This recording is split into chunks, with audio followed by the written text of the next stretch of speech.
How we doing? Welcome to the show, Monday. How many days this month? Because it's almost over, right? January, poof, gone, just like that. Same as every January, I believe. All right. Next month is very different, but 31, I'm told. Okay. Are we ready for February? Are we ready to say farewell to January? How would we rate our January? Boy, was it a mixed bag. Oof. It was a mixed bag. I had illness Yeah. and Kids. snow and cold and yuck. Victories and losses. I guess it wasn't a mixed bag. It was just the shits. Just the shits. Okay. Well, and here we had like minus $1 billion for a while, and then now Coldest we place have on the like planet. a week of like the overnight lows aren't even getting in the below zero. This is a real tough month for the ice makers, Dan. Is that what it is? It's just All tough. right. Well, Too cold to flood, too warm to T's and flood. P's for all the ice makers out there. That's right. T's and P's. It's the All-Star break. The old All-Star break as the Flames, I was going to say they kind of limped into it. Now, they did get a win on their final game of the Sked prior to, but still Least kind of felt like impressive win of the year. Least impressive win of the year. Got to be, right? Like they limped in. Yeah, these Blackhawks, you know? Oh. Can I be honest? Didn't watch it. I couldn't. I appreciate watch the it. honesty. Yeah. I was in Rochester on Saturday night, so I couldn't watch it. And then I saw it was 1-0, and I saw the comments on the game, and I'm like, I can't. I'm not going to spend 3 hours pushing my way through this, or 2 hours, whatever it is. Can I give you a 10-second synopsis? Yes, please. Would love one. Yeah. 5 breakaways allowed in the first half to half of the Chicago Blackhawks and half of the Rockford Ice Hogs. Markstrom hangs a 0, and without him, you lose 6-0. The end. Welcome to the All-Star break, friends. So trade Markstrom immediately. Well, maybe 6-1 because the Flames did score a goal. It was a power play goal as well, which is kind of like Haley's Comet these days, so I don't want to not celebrate that. And an Elias Lindholm goal, which has been as infrequent. Well, if you're an all-star, you're used to scoring lots, right? That's right. He's eating up. He's just getting ready for the 3-on-3 out there. He's buzzing. Oh, dear. Back in line was good. Everything else was complete horseshit. They shuffled the lines. It was not a good night at the office for almost anyone except Markstrom. But I'll tell you what, they're having a hell of a day today. What are they doing today? Travel day would have been yesterday. I know they're hungover. Umbrellas and cocktails. Or maybe they're enjoying all the vitamin D they can get. Mm-hmm. These guys are so stupid. So stupid. I heard a Buffalo Sabre wanted to ask one of his coaches if he would skate him during the break. Now, what does that mean? That means that this guy is not going to get vitamin D and sunshine and relax. He's going to get on the ice and bear down. So that is dumb. I can't decide if he should. Wow, look at the commitment. Like, you know what, Rhett? Who does that, right? Who chooses to stay in Buffalo when he can go somewhere else? In the winter of all places, Dean. No kidding. What a loser. Truth bomb for sure. Why would you choose Buffalo, right? Yeah, I mean, God, it's who knows. Oh, there, you're freezy pop over there. Anyway, yeah, so the Flames do win. They snap the losing skid, but in the most unimpressive of ways. Markstrom again, great, and I love it. Even just reading the chat here this morning. Yeah, Markstrom has been their best player. It's probably not close. There are some other guys who have had a good season, or at least have had a good stretch. It's like Markstrom, so great. Who's the first one we're trading? Hopefully Markstrom. It's like, thanks for your service. Get out. It's 2 points we don't need. Yeah, where would you be in the standings without Markstrom this year is kind of the way to frame it, because if you do move him, I don't know that it's out of the question you get a top 5 pick. I think, and that's what this team lacks long term. They have no franchise players potentially, right? Can I interrupt you there, though? How do you get this top 5 pick if you move Markstrom? Well, think about how many points you won't be getting without a Vezina vote getting goal. Drop to the top 5. Okay. Yeah. Well, he got you 2 the other night. I interpreted that comment as if you move him, you'll get No. Yeah. No, you're trading him to a contender if you do, and that's a Gotcha, late pick. gotcha, I see what gotcha. you're saying. Yeah. Sorry. Yeah. No, I'm talking Well, about their own draft pick. There's too many nights where, he's been the only reason they get points. And it's not that they don't work hard, but it's just so clear there's no top end of this roster. Yeah, team performance, it feels like, would be in terms of performance in the standings. And hey, and if you're on this team and they trade Markstrom, you've got a pretty clear indicator of what the management thinks of you. Like, how bad are the efforts going to be after that? Well, This week even was more of that. As plucky as they were when the dads were around, they were not the hardest working team in hockey this week against St. Louis, Columbus, and Chicago. That is something we don't talk about though.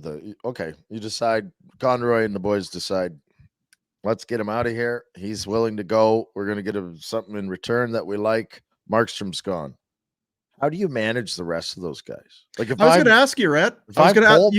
You've been waiting for years, and whoever you want to blame or whatever, they have finally got something in that room. It feels like it's chemistry. There's maybe something to build on. You've got a foundation, coach, GM, everything's new, and guys seem to. Now we're going to take some key pieces out of that room.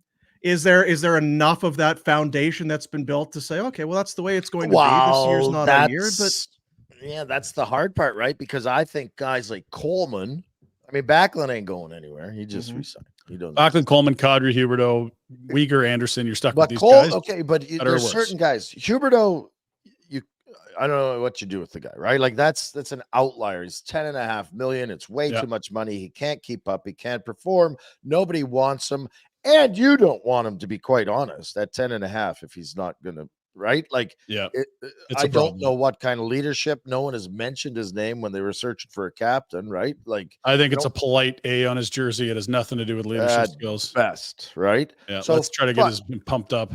But Blake Coleman's going to go, why am I here still? Like, Kadri the same.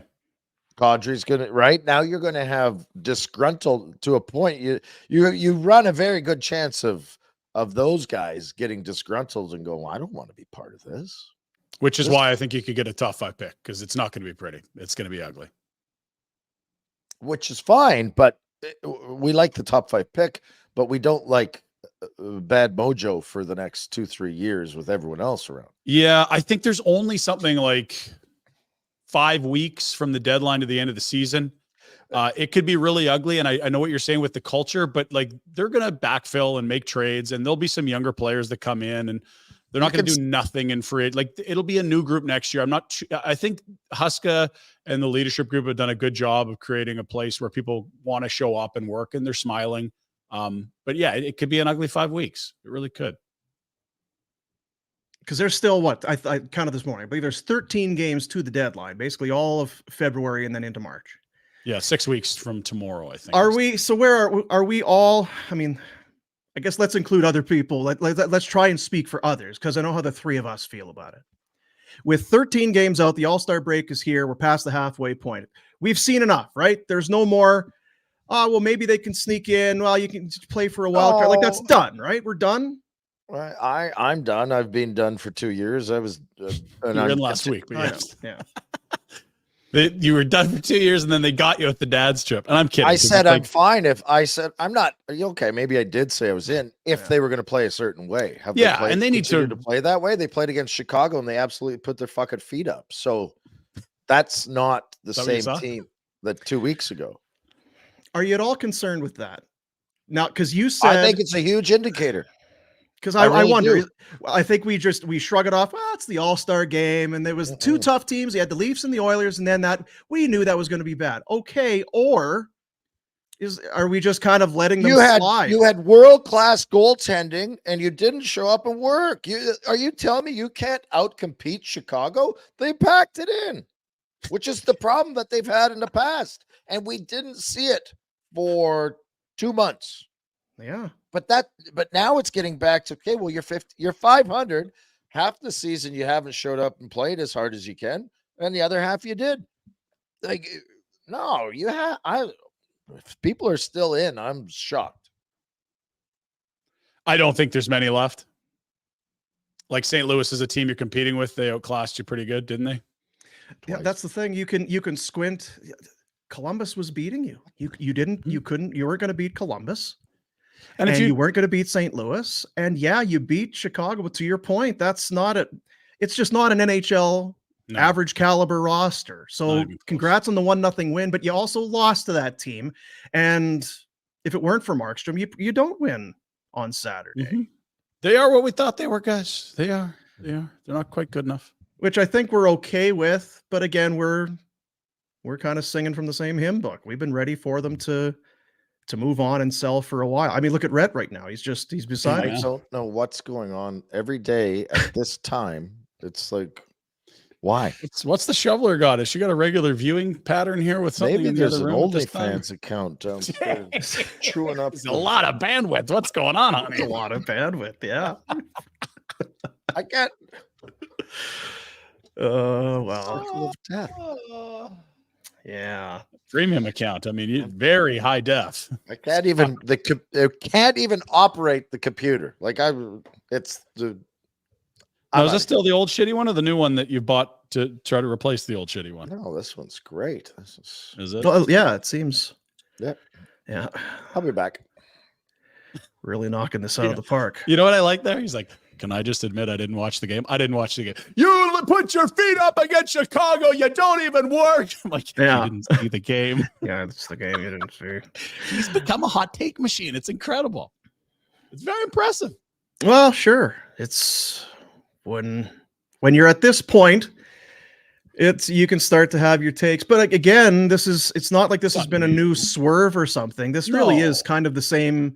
We were the outlier was when they competed and played their tails off and got wins. That felt like this is new.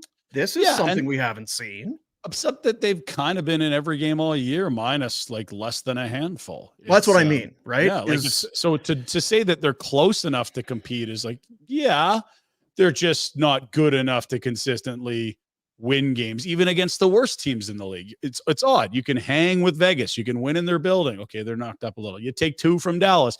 And then it's like Chicago's outplayed you twice. God, you're stuck in the middle. And that's the worst place to be in this league. Get some playoff revenue, have some deep runs, or collect high-end picks. The rest is just pain. Peak sadness. Peak sadness. We talked about sadness. It. 9th in the West. Peak sadness. And it's not that you're feeling sorry for them, because it's part of being a pro and part of being an athlete and all of that. But I kind of had. So what happens? For starters, there's the rumor mill that's been chugging. Hanifin, are you staying or are you going? What about you, Tanev? Well, Lindholm, what's this team doing? So there's those rumors. But what if some other guys get in that mix?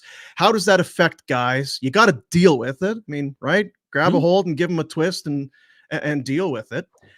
But leading up to the deadline, guys hearing maybe their own names in the rumor mill, plus other guys who could be great friends and they've been buddies forever. And then once the deadline passes and you look around the room and there's some key guys gone and some new faces in there that you don't know, what does the remainder of this season look like? Because to this point, even despite the fact their points percentage tied for 7th from the bottom, it feels like this has kind of been a good season. I don't understand it, right? Any other year where you'd be right here in the standings, you'd be up in arms and sour and pissed off. But if anything, I feel like people want it to be a little bit lower to the bottom. Weird but year. It's close, right? I think there's 4 awful teams this year: Chicago, San Jose, Columbus, and forgive me for forgetting the other one. But I think Ottawa can still get their shit together. Columbus, right? The team that came in and beat them last week. I don't know. Yeah, but I mean, you can't just say, "Oh, look, they lost to a bad team." You also have to acknowledge that they beat Dallas, they beat Vegas. It's not like they're outclassed in this league. They are definitely in the right league. But I just think it's so clearly obvious when you see how, like, Saturday they wouldn't put Shillington and Gilbert on the ice together. That's how weary they are about their third pair right now. And I get it. You're easing Shillington back in. Gilbert's missed a bunch of time. He's probably an AHL defenseman on a normal club and was with this club if they were healthy at the start of the year before they sold Zadorov, et cetera.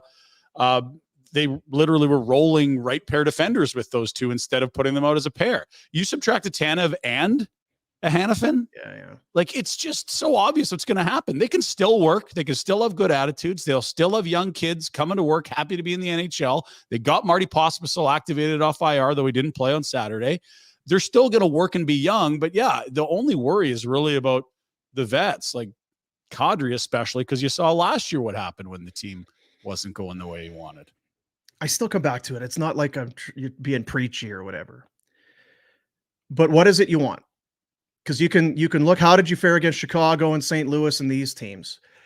I invite you to throw on, if you haven't, go watch a Colorado Avalanche game. Go watch one of the watch this hockey that's being played at the top of the divisions. These teams are at the top of the standings. Go and watch these games and the pace of play and the skill level, and then decide, is that what you want, or are you really gung ho for the wild card? Yeah, because I know what I want and I know what I've did, seen. Yeah, I've been here a long time. You can't tell, but there's a lot of gray hair under the hat. Is that right? God almighty. The game has changed. It is all about speed. I'm not telling anybody things they don't know. And I don't even really, I'm not trying to convince anybody to think differently than they do. But every time I watch a Nathan McKinnon highlight or watch Cale Makar or watch these guys play, you might be able to hang for a night or two, but it's not who you are. No, and I feel like what you just said is almost a plea to ownership, because it's an organizational philosophy to prioritize getting into that wild card rather than dip out and try to achieve some elite talent at the top of the draft. And I get it. There's some scars from, the early 90s through to 2004. They tried to rebuild. It was awful. They also didn't know how to draft and develop back then. It was Daniel Tkachuk and Rico Fata and, Brent Cron. Not necessarily his fault with some injuries, but like, you're picking guys in the top 10. You got nothing to show for it. Nothing. Yeah. If those are franchise players, maybe this owner is a little more like, yeah, let's rebuild. We've done this before. It's worked. It hasn't worked for them. And I think Kent Wilson, fast forward to the Iginla Bolt. We've talked about it. Yep. That you had to get something for guys that were leaving, but in essence, that is a stab at rebuild. And you got nothing from that. Yep. So I get why there's some trepidation. Let's try and at least be in that mix and get in. And then once you get in, anything can happen. Yeah. You can almost understand that way of thinking. And it's easy for guys like us or whatever. Just come on, move away from it. It's a hockey savvy enough market that people will be able to understand. Bring some kids in and take a swing at it. And I guess maybe it's too easy to say. I don't know. Well, and I will say this, if there's fear about the ability to hit in the draft, it should be much less than it was in both the Feaster and the 90s era, where they were just dog shit in the draft. They've been a much better drafting team. They have not had the high profile swings and misses that the 90s were characterized by. So hopefully that is part of the equation that Connie's trying to sell to ownership. Say, look, if we get a couple picks in the 20s and we have one in the top 10, like, we're going to find some players here. This isn't going to be a bunch of no-name scrubs that never played. It's probably not a promise, but you certainly have to like the probability better when you see what they've done in the draft. They found a Zeri in the mid-20s, Sorry, I'm clearly I've screwed up and missed the whole conversation, but is Edmonton not a good example of they haven't done a good job of drafting, but look where they are. 2 superstars, right? Like, it's maybe not everything, and it's not the example people want to hear, but they were horseshit for a while. 10 years. How did you get McDavid? Yeah. Maybe the best ever. They tried to win that year. It was not Buffalo's superb tanking effort that had them dead last in the McDavid draft year. It was, we're going to go for this. We think we can make the playoffs. We're trying to win. They were just that incompetent. And that's why it infuriates so many people outside of Edmonton that when that draft lottery hit, it was their 4th first overall pick in 7 years. And it was a team that was the worst run in pro hockey. And to see them get that player was, I'm still not over it. I don't know about you guys, but like, if you want to parade with me when he leaves, I'd do that. Yeah, you don't want to applaud the Oilers, but they failed like into you it. said, I don't think they had a plan for that. No. And you should. And at the same time, there were a lot of first overall picks. They could have expedited the process for sure. Right. Yeah, it was the 3rd overall pick that was the stud in Draisaitl. The Hall, Yakupov, RNH, bad player and a couple good players, but not superstars.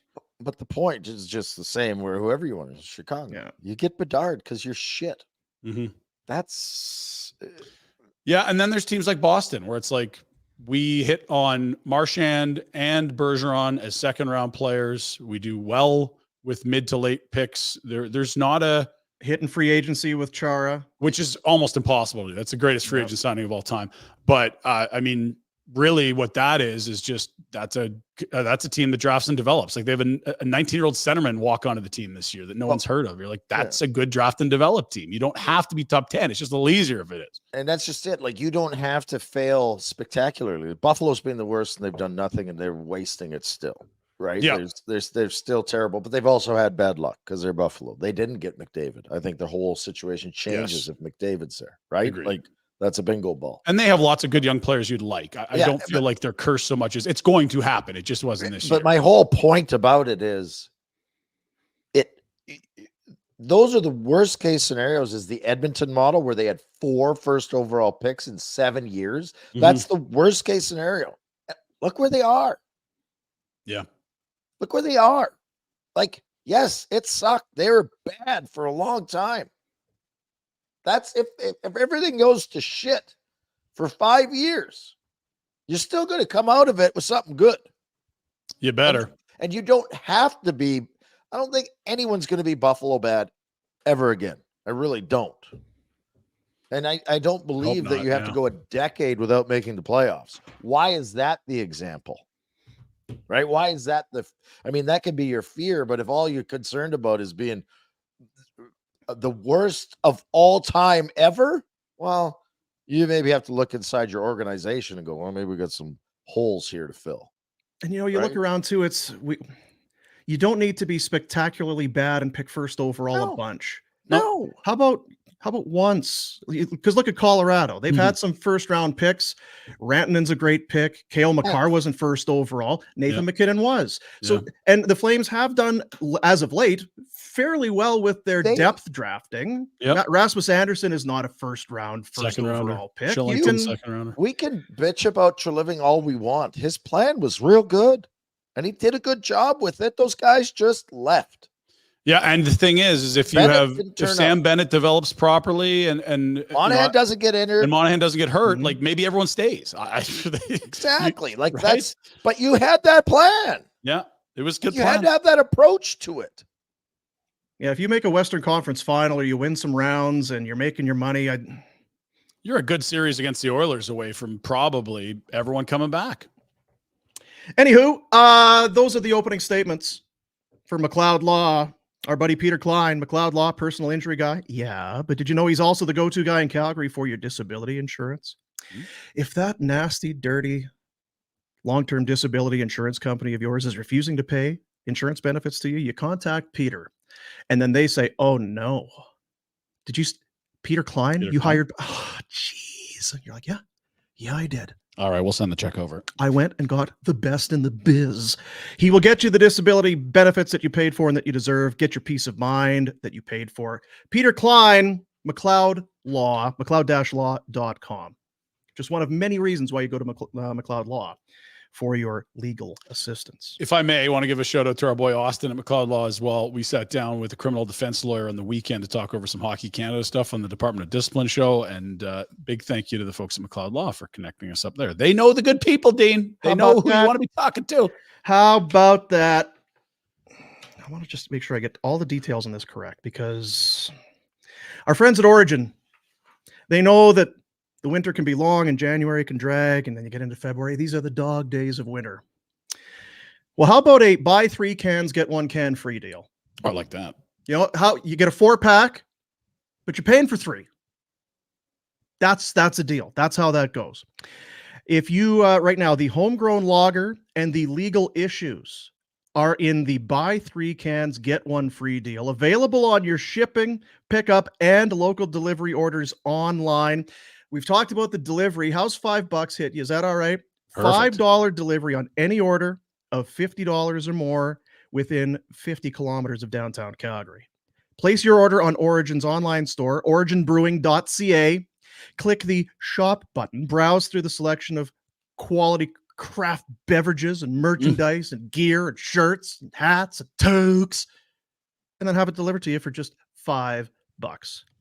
order of over 50 or more. But right now, there you go. 3 cans, get 1 free on the homegrown lager and legal issues. I don't know that I've had illegal issues. I got to look at this beer.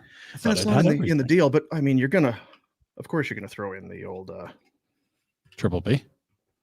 Barnburner Blonde. Of course, you're going to throw some of that in there. Oh, baby. Barnburner Blonde, Origin Malting and Brewing, Strathmore, the tap room, 60 Spruce Park Drive in Strathmore, originbrewing.ca. Get you some. That's what I do. Go get you some. Get in it. It was a hit in Jasper, Dean. It was, yeah. You guys were like, you know what? I don't like complimenting you guys, but this is a hell of a beer. Yeah, I don't like giving you guys. I mean, you guys are obnoxious, and you won the tournament, and you're rubbing it in our faces and drinking out of the cup all night. I don't know about you. I found that the Barnburner Blonde, that all the Origin Brewing tasted better out of the cup. Was weird how that happened. Time for the Insider Hotline, a presentation of TELUS. Enter to win one of 6 monthly prizes, including tickets to Calgary hockey games, awesome tech like AirPods, Apple Watches, and more. No purchase necessary. All you need to do, just a quick survey. Just fill it out, and you're entered. For your chance to win, go to TELUS.com/Flames contest. Our insider from Daily Faceoff, dailyfaceoff.com/live, DFO live, DFO after dark, DFD, all of Diamond it. Dallas Page, DDT, Diamond Dallas Page, Diamond Cutter. DFO. Frank Seravalli joins us here on the show today. Hello, Frankie boy. Shout out to our friends at Origin. God, I love blondes. Yeah, you had a few blondes. Weird. Yeah, interesting. You got any more of those kicking around? Yeah, Frankie, we can take care of you. We can take care of you. So Pinder made me aware this morning on the trade board. 3 of the top 5 on your trade board are Calgary Flames. Now, is that likelihood of being traded or caliber of player to be traded? That is a blend of both. Okay. Players' impact with his market and also the likelihood of a trade. So today was also the breakdown day, a deep dive on Chris Tanev and his game. So I was going to say, now, if you're interested, because Tanev on Hockey Night in Canada on After Hours the other night, we know what he is. He plays hard. He plays strong. And I didn't realize, I knew over the course of the near 4 years, he signed a 4-year free agent deal with the Flames. And the one knock that we had was, you love his game, but guy can't stay healthy. Guy can't stay healthy. You did the math. 249 of 269 games. He's missed 20 games in just about 3.5 going on 4 years. Unreal. That's 93% of the time. That's not terribly injury prone. Yeah. It's been a great signing for the Flames in terms of maybe the best of the trilogy era, Dino. Like, if you think that it's a 4-year deal and it's free agency and like, the last year might be painful. If you could turn this guy into a couple seconds or a first, like, imagine going 4 years of free agency, getting a great player, and then turning that into an asset that could give you a player for another decade. That's incredible. It is one of the things that I'm sure GMs think about, but maybe fans don't think about when they go to free agency, is not just what can this player do for us, is the value there, but also, is there a chance we can spin him for an asset? Are we essentially, in a way, buying a player and maybe draft picks down the road? And I don't know if that's what Treliving was thinking, but you're right, Ryan. I'm not sure who else would even be in that category. Maybe some other player down the roster, but for 4.5, 4 and change times 4, Tanev's been pretty good. Now we know what he is. You kind of spitballed maybe some comparables, somewhat in players and style, but also in returns for said players once they were traded. The way you see it, what might Flames fans expect if we see Tanev go? Yeah, I think the best that the Flames could probably hope for is a conditional 2nd-round pick that could ultimately turn into a first. And look, you go through the comps and you said it. We know what Chris Tanev's game is. There are no secrets. There's no surprises. He's not going to, blow you away with his skill set or anything like that. But, he does present a lot of important characteristics for a team that is looking for another piece, with his reliability and, frankly, predictability and efficiency in his game, that coaches, they crave stuff like that. You can set and forget in your lineup. And so when you're looking at the comps, it's really the Mark Giordano trade from a couple years ago. And that I think is on the probably really high end. At the time, Mark Giordano, a few years older than Chris Tanev is now, but someone that's in impeccable shape and someone that was 3 years removed from a Norris Trophy win. Tanev doesn't have anywhere near that pedigree. There's no offensive upside to his game. He's actually on track for his lowest shots on goal in 10 years. And then you kind of work your way down from there. There's other pieces, of course, the Blackwell and the money retained that helped kind of juice that return for the Kraken. But I think another great comp, especially stylistically as well, is the Chris Russell trade that the Flames were involved in 8 years ago. I know it's a long time ago, but in terms of impact and market, it hasn't really changed that much. They got that conditional second that could become a first if Dallas went to the conference final. They didn't, and they ended up getting a couple other pieces as well, including Jyrki Paka. And that to me is kind of like, if you're Craig Conroy, that's what you're underlining and circling on the sheet, is give us something guaranteed in a second that could maybe get a little bit sweeter if the team that takes on Chris Tanev can go on a run. So do you have like David Savard and Ben Sherrod as significantly better players than Tanev when they moved? Because I don't love the comps here. I would take Tanev over all of them. I think Chris Russell we like, but not in as much as you'd like Tanev. And I think you noted it with Gio, like he was 38 at the time. I Chris think Tanev is definitely not a young 34. Like there is some tread on those tires, as we just talked about. Still elite defensive metrics though, right? Like we still consider that, or no?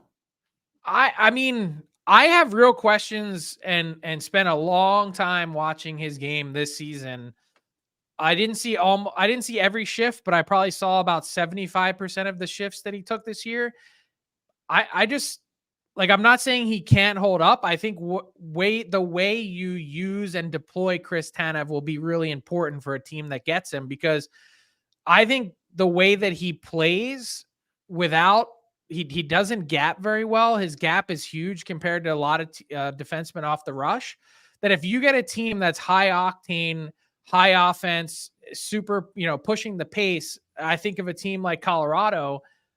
I think if that's the matchup in the first round that you're plugging him into, like I think that can be pretty problematic for him. And to answer your question about the comps, I think everyone understands Ben Sherratt getting a first round pick was a giant mistake.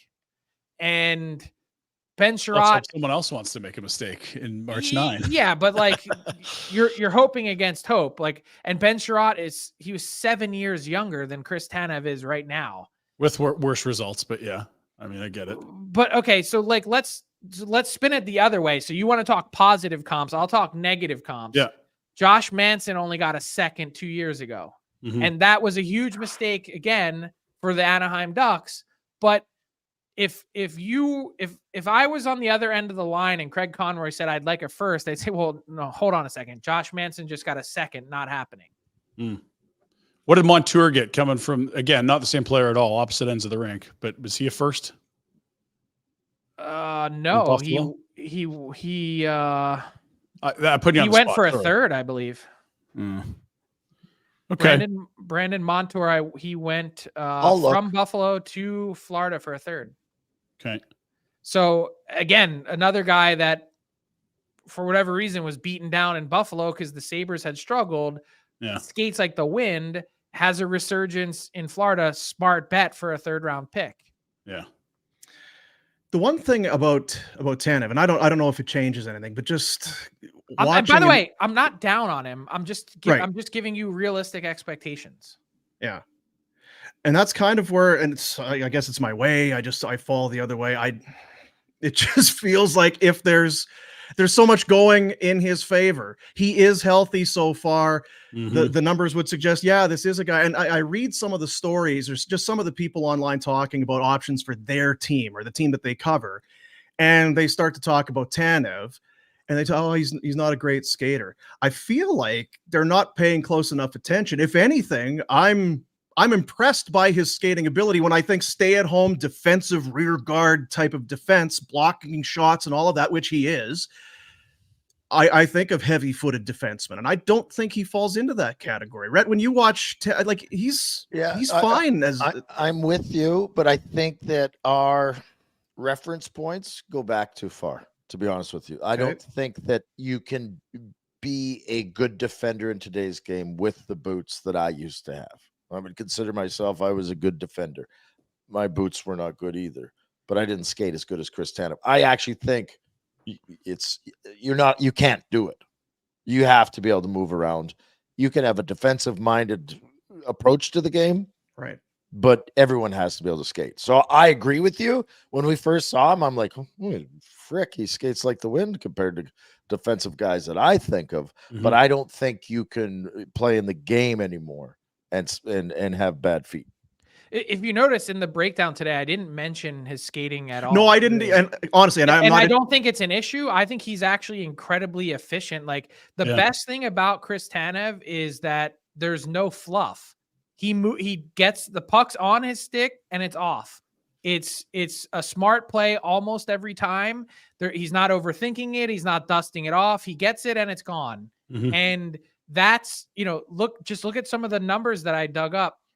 Of all the defensemen in the entire NHL, he has the least turnovers in the neutral zone. That's incredible. Yeah. He's 17th in turnovers in the defensive zone. Like he completes a lot of passes because again, he's not trying to reinvent the wheel. It's almost like a player that is incredibly self-aware. He understands what he's good at and what he isn't.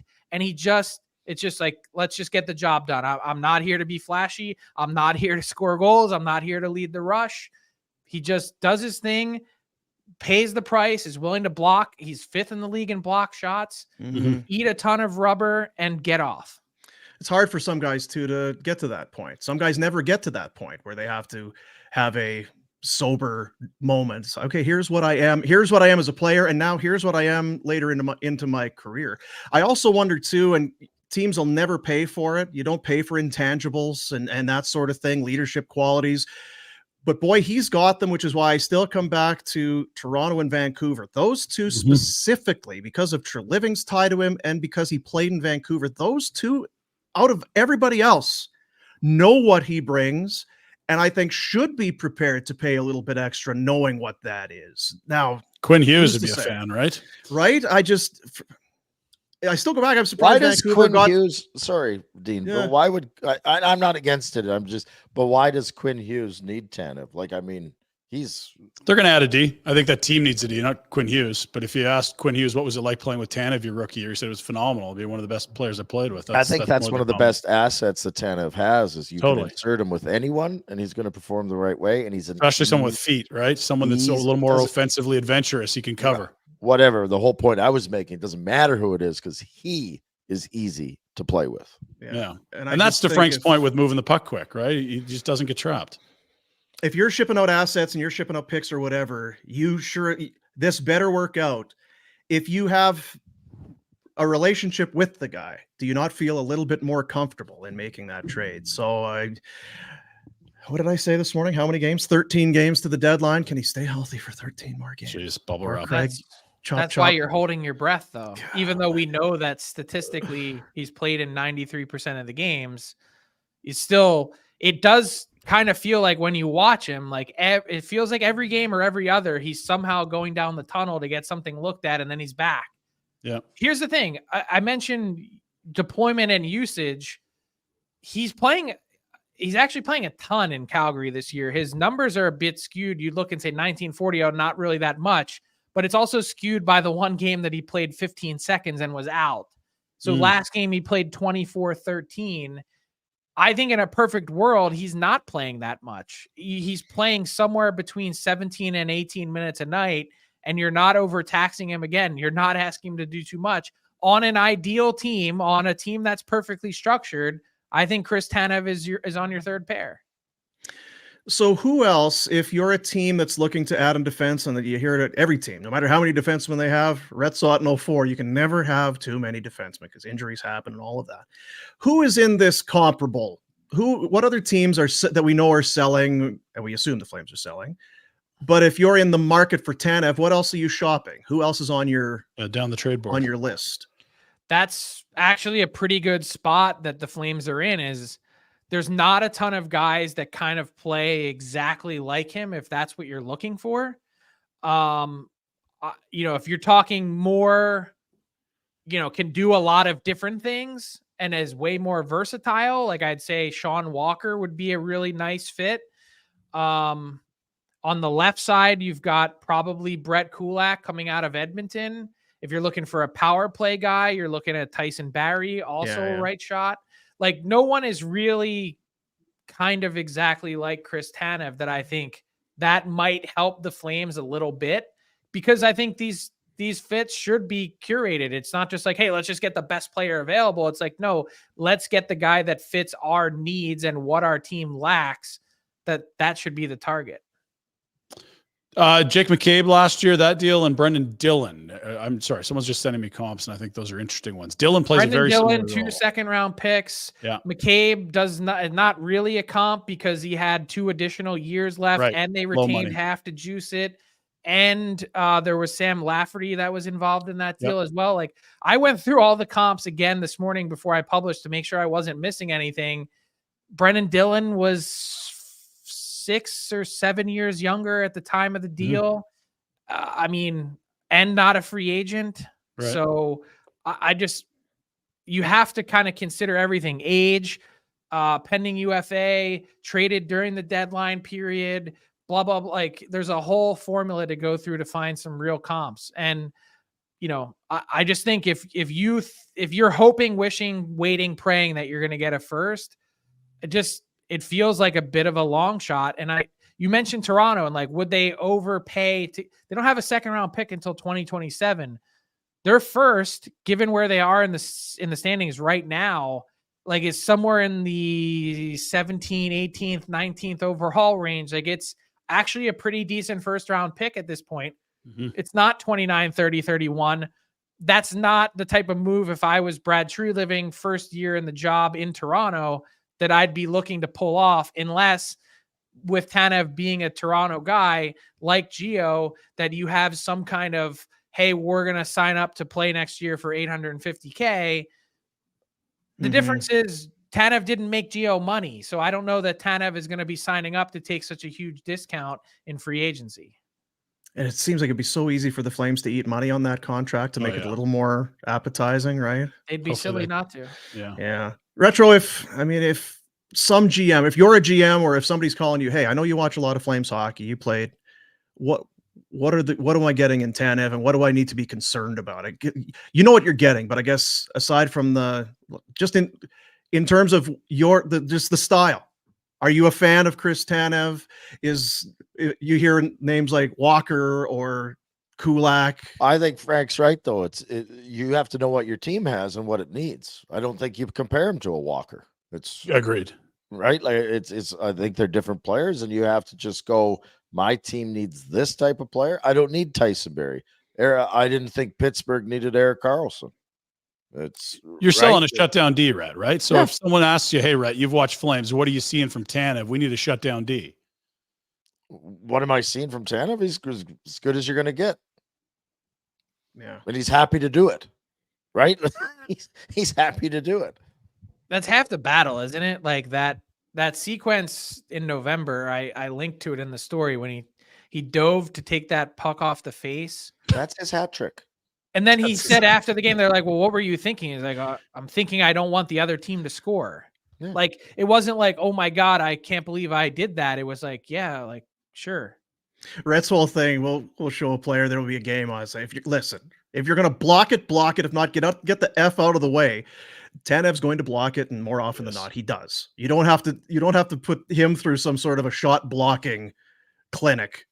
It's a blessing and a curse, though, because you take one of those at the wrong time in a series, and all of a sudden, all the assets or whatever you just gave up to get him, yikes. So what about the other Flames? Like, 3 of the top 5. Who else we got there, Frankie? I think we Lindholm at number 1. Ooh. We got Hanifin at 5, I think. Yep. Mm-hmm. So it's a lot. And you're thinking those are much more valuable assets or similar neighborhood? I mean, judging what you've talked about with age. No, Hanifin's further gonna be worth a down ton because I think he's less likely to move. There might be a re-signing. So I agree with you, and I think the Flames should try and keep him. I think he's a great asset, but I just think you leave such a hole if in your organization if you don't hang on to him.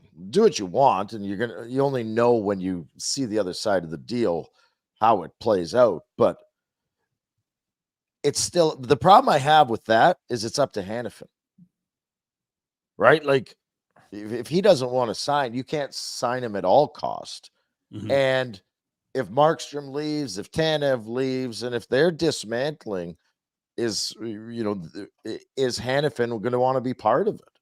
That's a tough sell, I think. So the best way I can explain how I feel about the Hanifin situation is I'm sure some guy out there at some point has been considering, popping the question to their lady, and it has some kind of feeling like, is she really in it for the long haul? Is this really the fit?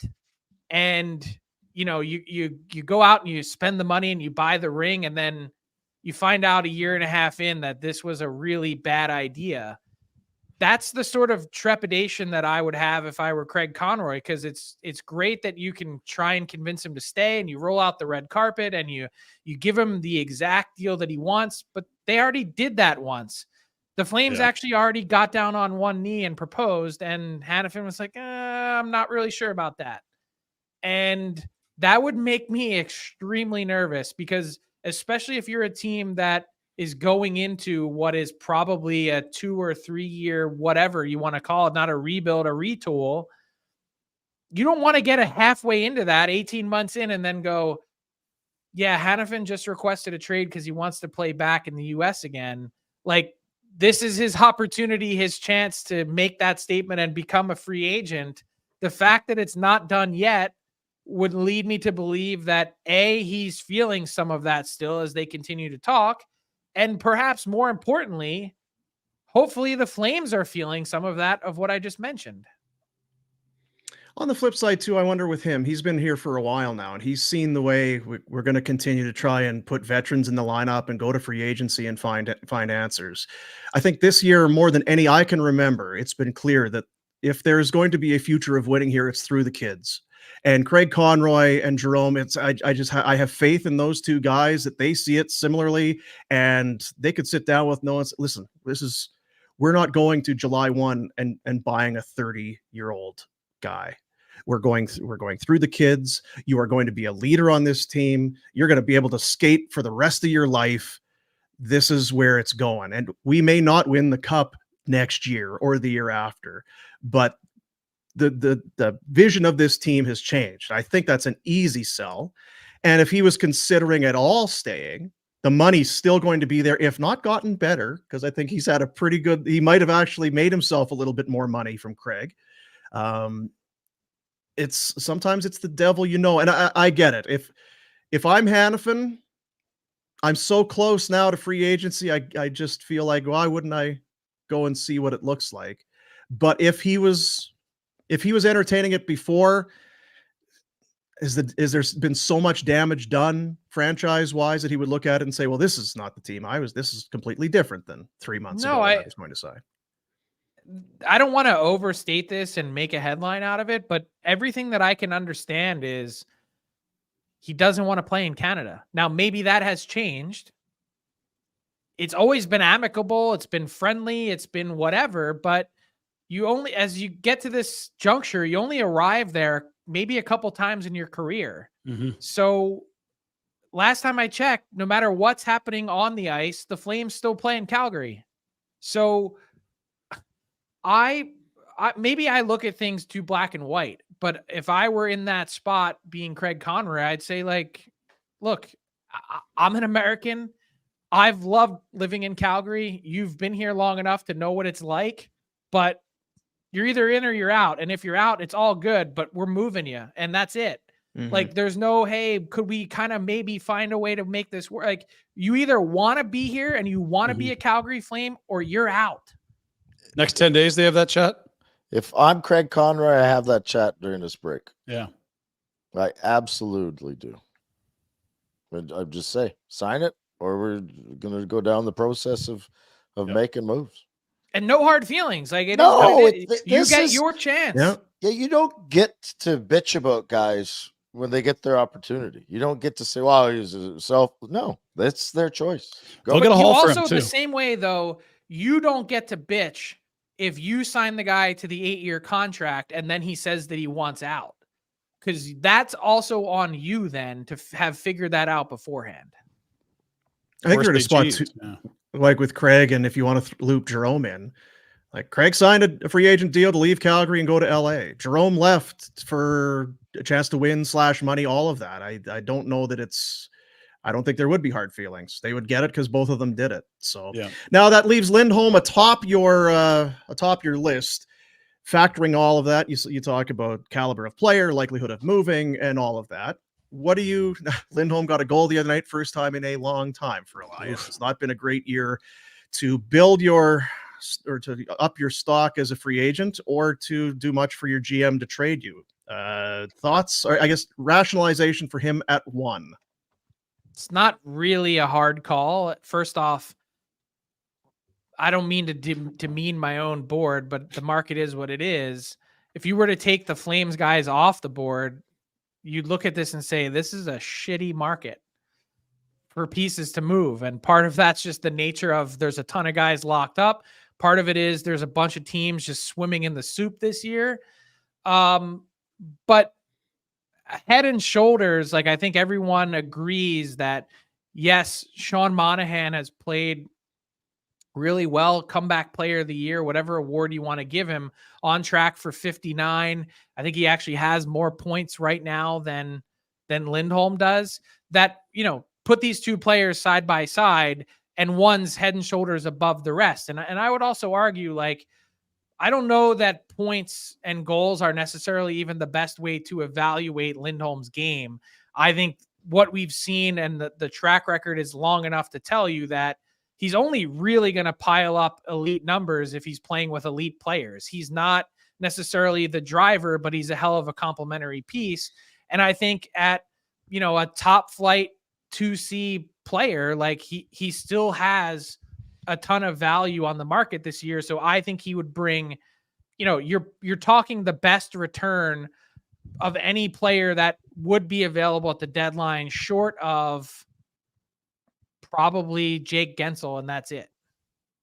You haven't had a Hanifin, eh? Yeah, I do. I think that if there was For a a big return. market for Hanifin, that it would have developed last summer. And I don't know why that is.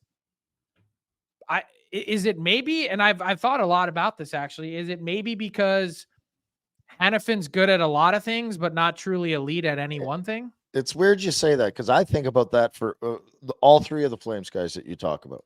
They're easy guys to play with. They all do a lot of good things. I mean, I guess Tanev, you would say, is elite at defending, but there's no such thing as elite at defending. And really, do you know what I mean, though? Like, they're just good at stuff. They're good. And if Lindholm moves up the lineup, he can produce more. You get an injury to your number one center, guess what? He can go there and play and do damn good. If you're so deep that he's playing the third line center, you've got one F of a team. Same with Tanev. He can spot duty. He's played 24 minutes the other night. He can play a top 4 role for sure, but really he should be a 5 or 6. Hanifin, wherever you need him, he's going to be a solid player. If you need him as your number one power play guy, no, that's not what you're getting. All three of those guys, to me, easy guys to play with and can play all over your lineup. So Hanifin was like sort of readily available, just like a bunch of guys were last summer. And I never got the sense that it was a burgeoning market, and or that the Flames were really that enthused about any of the conversations that they had. And I think that's kind of what led them back to, well, if we're maybe not getting a ton, and he's a big part of what we need, and frankly, with so many guys on expiring deals, we got to have some people left to play, that he's an easy guy to keep. But I kind of go back to what you were saying, Rhett. Like, when you think about these guys that are, pending UFAs, if they are, like, why aren't the Flames better than they are? If they are so easy to play against, if they are that good, like that's the one thing I wrestle with is this team has struggled with these guys. Yeah, I just look, they don't have a star forward. They don't. Many team have many star forwards. We sat in the summer and said, who can you guarantee is going to get you 30 goals? And there's no one. Like Kadri, maybe 25. Lindholm had 24 the year prior. You didn't know what Sharon Govich was. Blake Coleman never had more than 22. And I don't put the failings of this team on the top four defense. I think that and their goalie are their two greatest strengths. I think that, but you're right. I think there's $10.5 million of wasted space, and that could say a lot of teams have that, but usually that 10.5 isn't your best player or supposed to be your best player. It's what they're missing. I was thinking about the Kings though today, like. They do have some star pieces that have been really underwhelming. They don't have a single guy on their roster that's a point per game this year. They've got a pretty stout defense core. They've got to, go through. They've got a waste of $8 and some million in PL Dubois. Like, yet that's a team that's in the playoffs. Maybe you could make the argument with the way that they've played since Christmas, 2-8-6, that they won't be for long. But how different, I look at the Flames. And I look at the Oilers or not the Oilers, the Kings, and line up their rosters next to each other. And I know which one I'm picking without even thinking. Yep. No, and there's some high end there, like Fiala, Kempe, Kopitar, Byfield. The Flames don't have anyone in that category in terms of like skill, finishing, ceiling. The results, oddly enough, aren't really all that different, though. No. That's the thing. I think, sorry, Dean, Nope, but to follow up on that is that I think there's a whole group of teams that are kind of in that vein, right? Like there's not a lot of separation between a lot of these teams, and the Flames have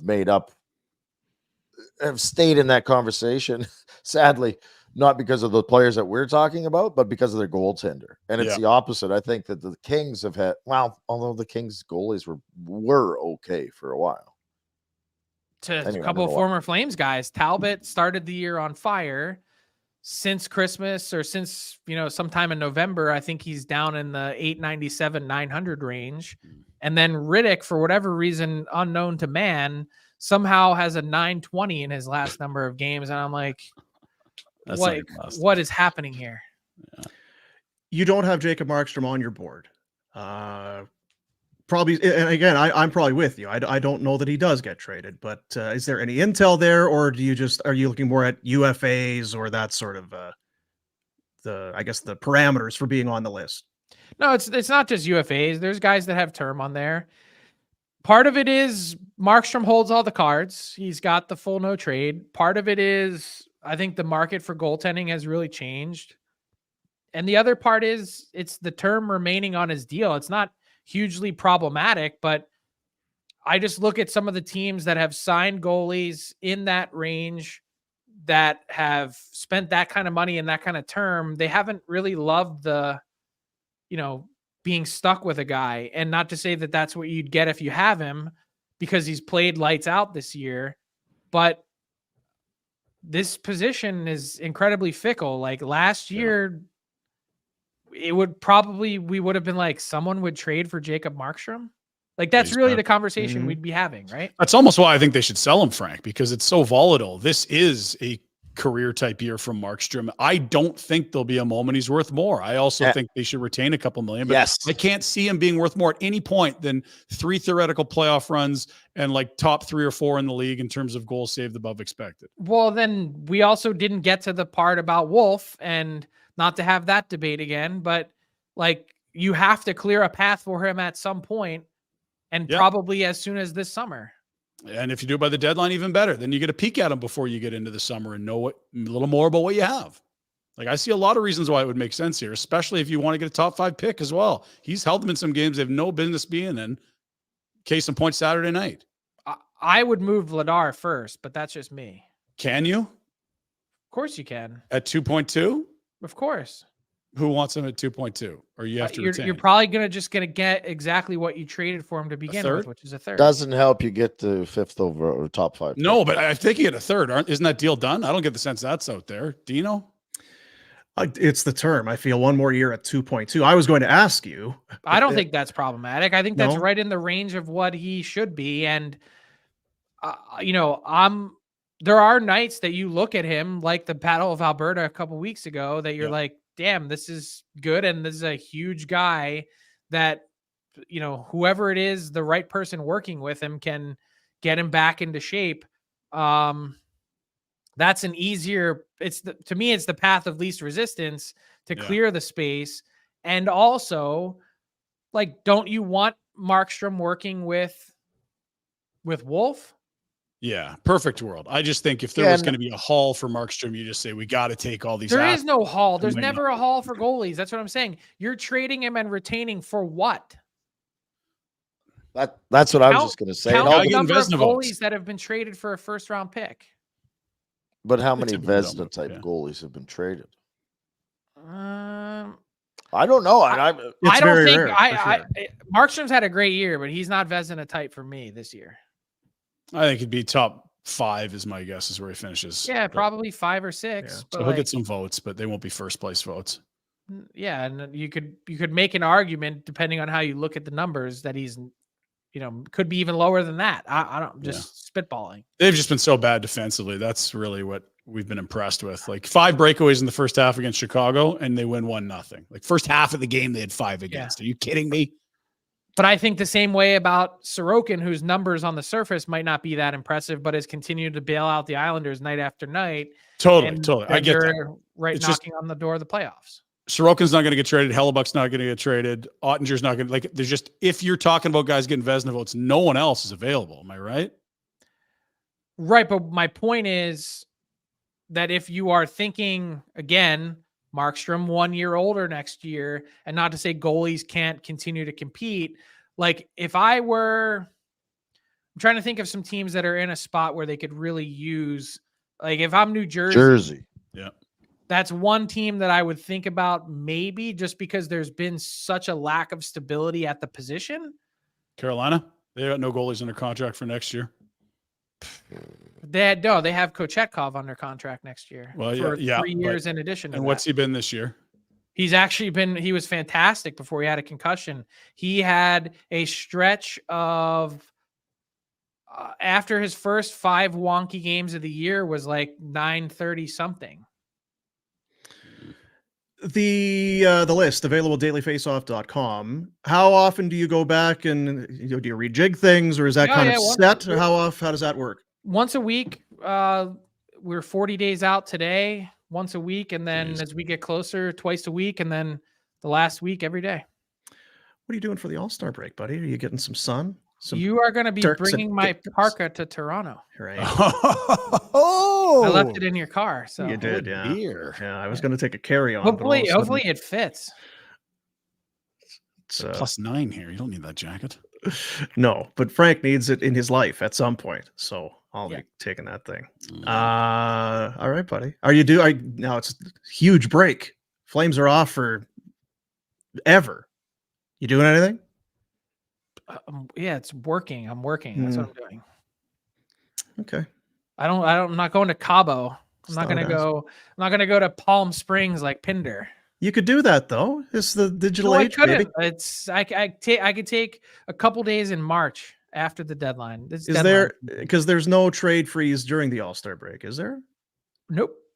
And I was thinking about this, Rhett. If you were a player, would you want to is a trade during the All-Star break? Like, are you cursing your manager or are you loving him? I think it's different for everyone. You got kids. It's probably easier. If you're the single guy, don't make. But what if you're like on a beach in Mexico and you're like, hey, Rhett, you've been traded to. Yeah. You're probably no matter what, unless you're looking to get out, you're cursing a trade. Right? Like you're like, son of I was not excited when Brian Murray phoned me and I had my golf clubs on my back and I was heading to the course in Florida. Hey, you're headed to Buffalo now. What? Can you do a Brian Murray impression or no? No, I can't. He's such a good guy. God love him. Miss God Brian love Murray. him. All right, pal. Good to talk to you as always. We will we'll see you in a couple days. See you guys. There you go. Frank Seravalli on the Insider Hotline, a presentation of TELUS. Once again, 6 monthly prizes, including tickets to Calgary games, awesome tech like AirPods, Apple Watches, and more. No purchase necessary. Just fill out a quick survey online at tellus.com/Flames contest. You could be a winner, of course. TELUS, they've been partners with both the Flames and the Hitmen since 2005, so they are in good stead there with the hockey team. You could be a winner. So a few things. Do you have? I don't like that at all. I don't like. I know you don't like that. I know you're not happy. You wanted Frank to tell you how much they were going to get for Markstrom. See, but here's the thing: don't you always say goalies never get traded? Who trades for goalies? And now, no, it's well. And last year, it's what I was saying because he was no good. But if a goalie is going to move, he's going to be in form. And Markstrom is unquestionably in form right now. I think he's still a little like he's thinking Monahan's going to get more than Tanev at the deadline. I have a real tough time with that. If you're a GM and you've watched both these guys, who do you want more to add to a contending team? Tanev, and I get different positions, or Monahan. It's what you need, I think, more of. It is an interesting conversation. Now, Boomer and I have both said to you, not to the extent that Frank has, how are you going to move all these guys and you think you're going to get so much for everyone? It just doesn't feel like it's a realistic. And Frank's kind of reiterating that. And even he's more in depth than certainly I would be.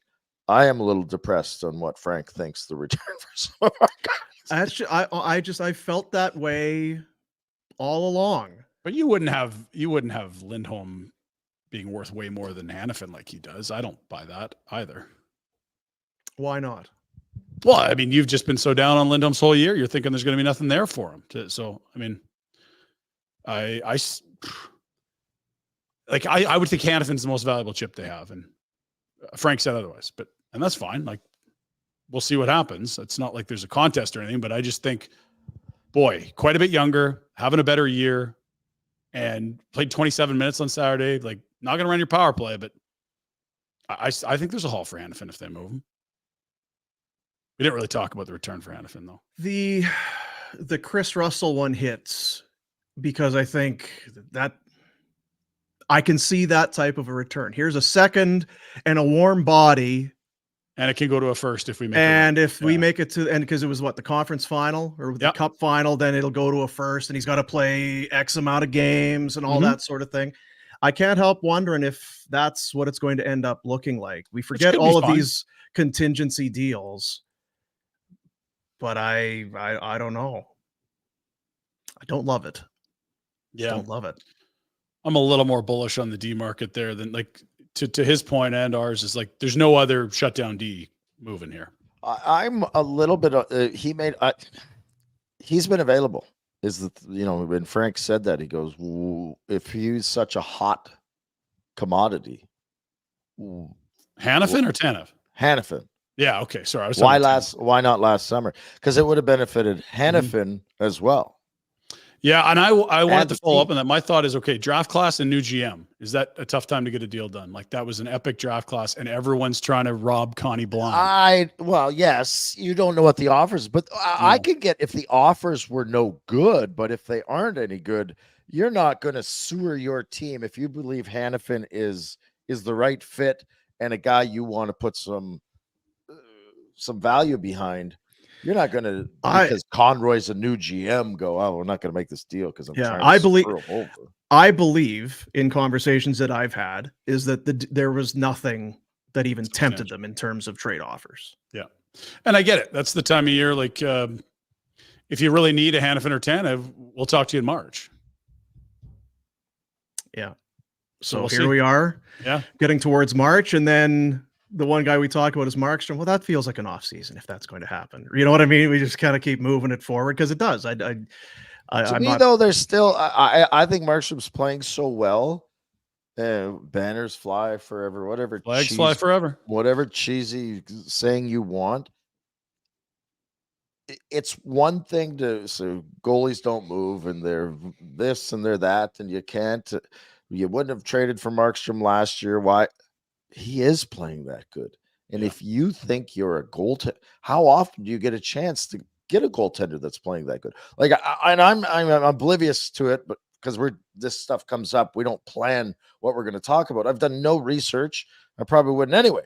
But what good goaltender has moved at the deadline?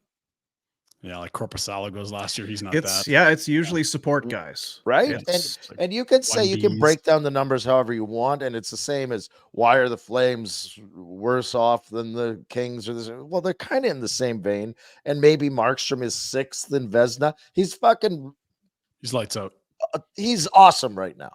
He's awesome right now, and any team he would be on would be awesome right now. That's right. Right, like he immediately elevates and makes your team a contender, doesn't he? Yeah, like it was talk interesting. about Carolina and Jersey. They're good already. Yeah. You're telling me that, like, I don't know. Toronto and LA. I think those are the 4 teams. What don't you win with? You don't win if you don't have a goalie. And if you've been watching, you've been sending your pro scouts out. It's not about Vezina votes. It's not the language that they would talk about. It's just this guy is. Yeah, he's been playing terrific. I watched 2 games. I've watched 4 games. I watched their road trip. I watched their homestand, whatever it is. I can't think off the top of my head of a game where I'd say, Markstrom wasn't great. Even in nights where there's maybe a bleep type of a goal, an S-burger, there's probably another one where he stopped the breakaway or did something that made you say, wow, that's because you think of that game against Columbus where he misplayed the puck twice. So, okay. But then watch another game. How many breakaways? How many times did he stop this player, that player? But it becomes, that's a major deal. It's a difficult deal to get done because of the salary and the term for sure. But yeah, if you're scouting the Flames on Saturday, what are you texting your GM? Flames should have got beaten by half an AHL team and half a Chicago Blackhawks team. The only reason they get 2 points is because Markstrom was bleeping sensational. 5 breakaway saves. Against AHL players. That's right. So anyway. Don't say that part. Only, 40 more days did Frank say? Only 40 more 6 days weeks. of this talk? Oh, I'm so sick of these guys talking about it. 6 weeks. We got we kind of teased this last week, and the time for getting in is good. It is time, ladies and gentlemen. Oh, Rhett, it's been about 10 years. 2013, I believe, is the last time. And at that time, in 2013, you put the booster cables to an event and brought it back to life. Well, we're doing it again. Yeah.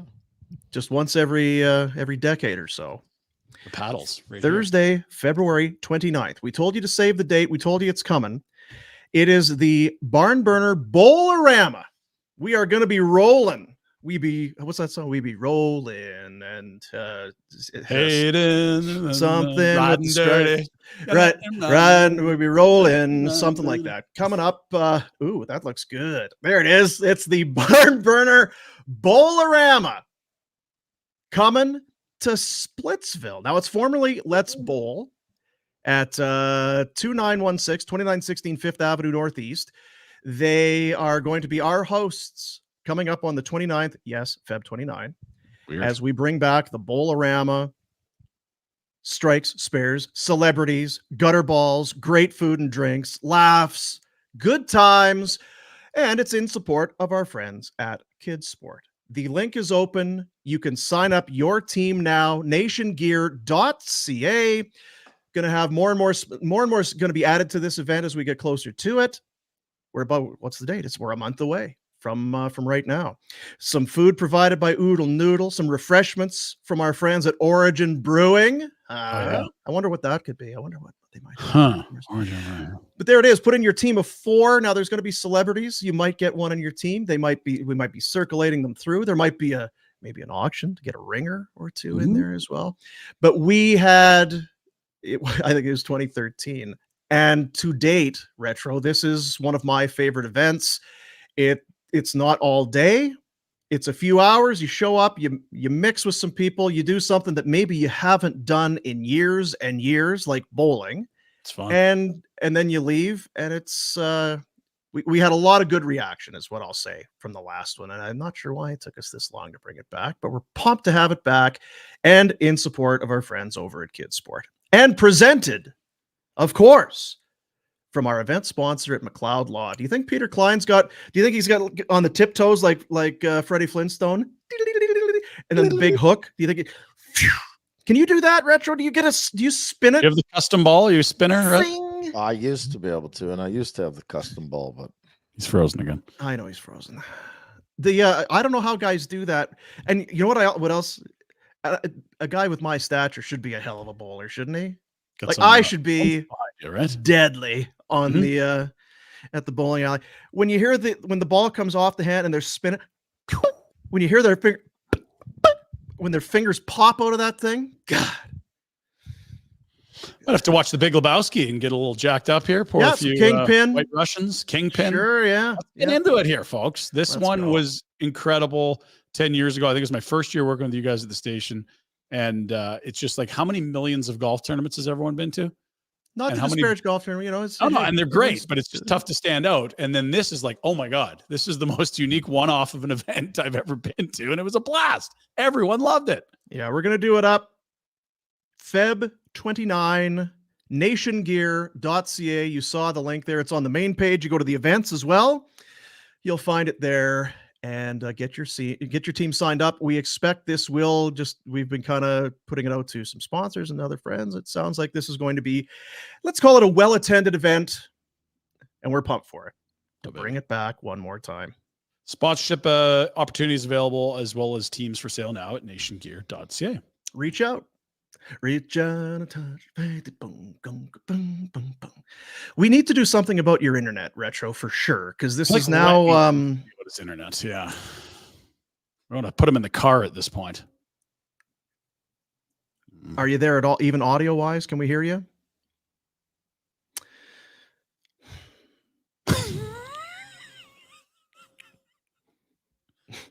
That just must be bad luck. That's got to be it. Yeah, it's because it doesn't happen every day. No, what's that? God. Wait a minute. Happens every day. It does happen every day. Oh shoot, sorry. Only every day. Okay,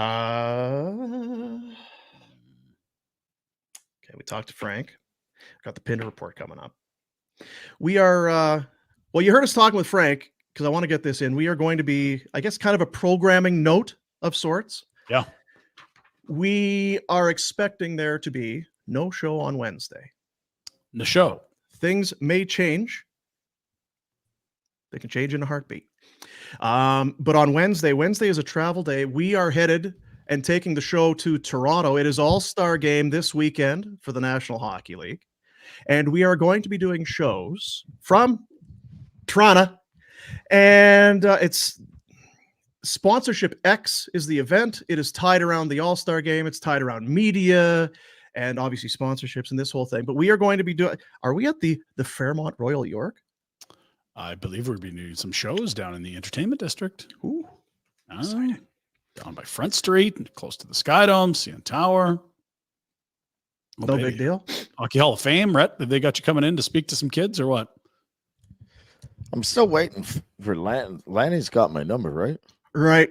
Yeah, and he's on that committee. That's right. Yeah. Either way, he's going to be able to get a hold of you. He knows people that know you, and you know people that know him. Maybe it'll be a good time to rub elbows. Anyway, we're going to be there. It's the All-Star Game, and we are going to be live from the Seagram's VO Whiskey Studio at Sponsorship X. Seagram's VO Select Canadian Whiskey, artfully blended and impeccably crafted. Make it your very own. Now, do you know, Retro, why they call it the VO? I don't. Seagram's VO whiskey. Well, let me tell you. I'm going to tell you right now. All right. Because there's a history behind it, and there is some, you know, what's differing opinions. But in the early 1900s, Seagram's VO designed as a wedding gift from Joseph Seagram for his son.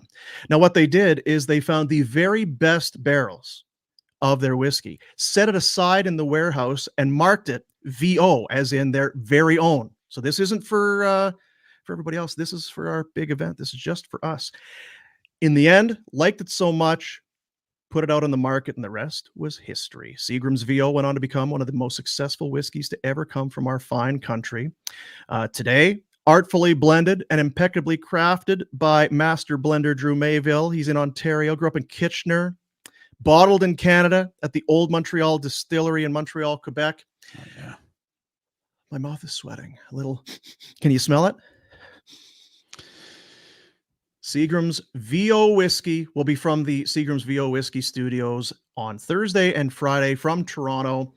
And we are looking forward to that. A little bit of a road trip. Now, I guess we got to be on our best behavior. We need to look presentable. Is that what this is Well, I got my haircut a couple weeks ago for this, Dean. So you said, yeah, that's true. You did get the mullet. So pretend to be somebody you're not.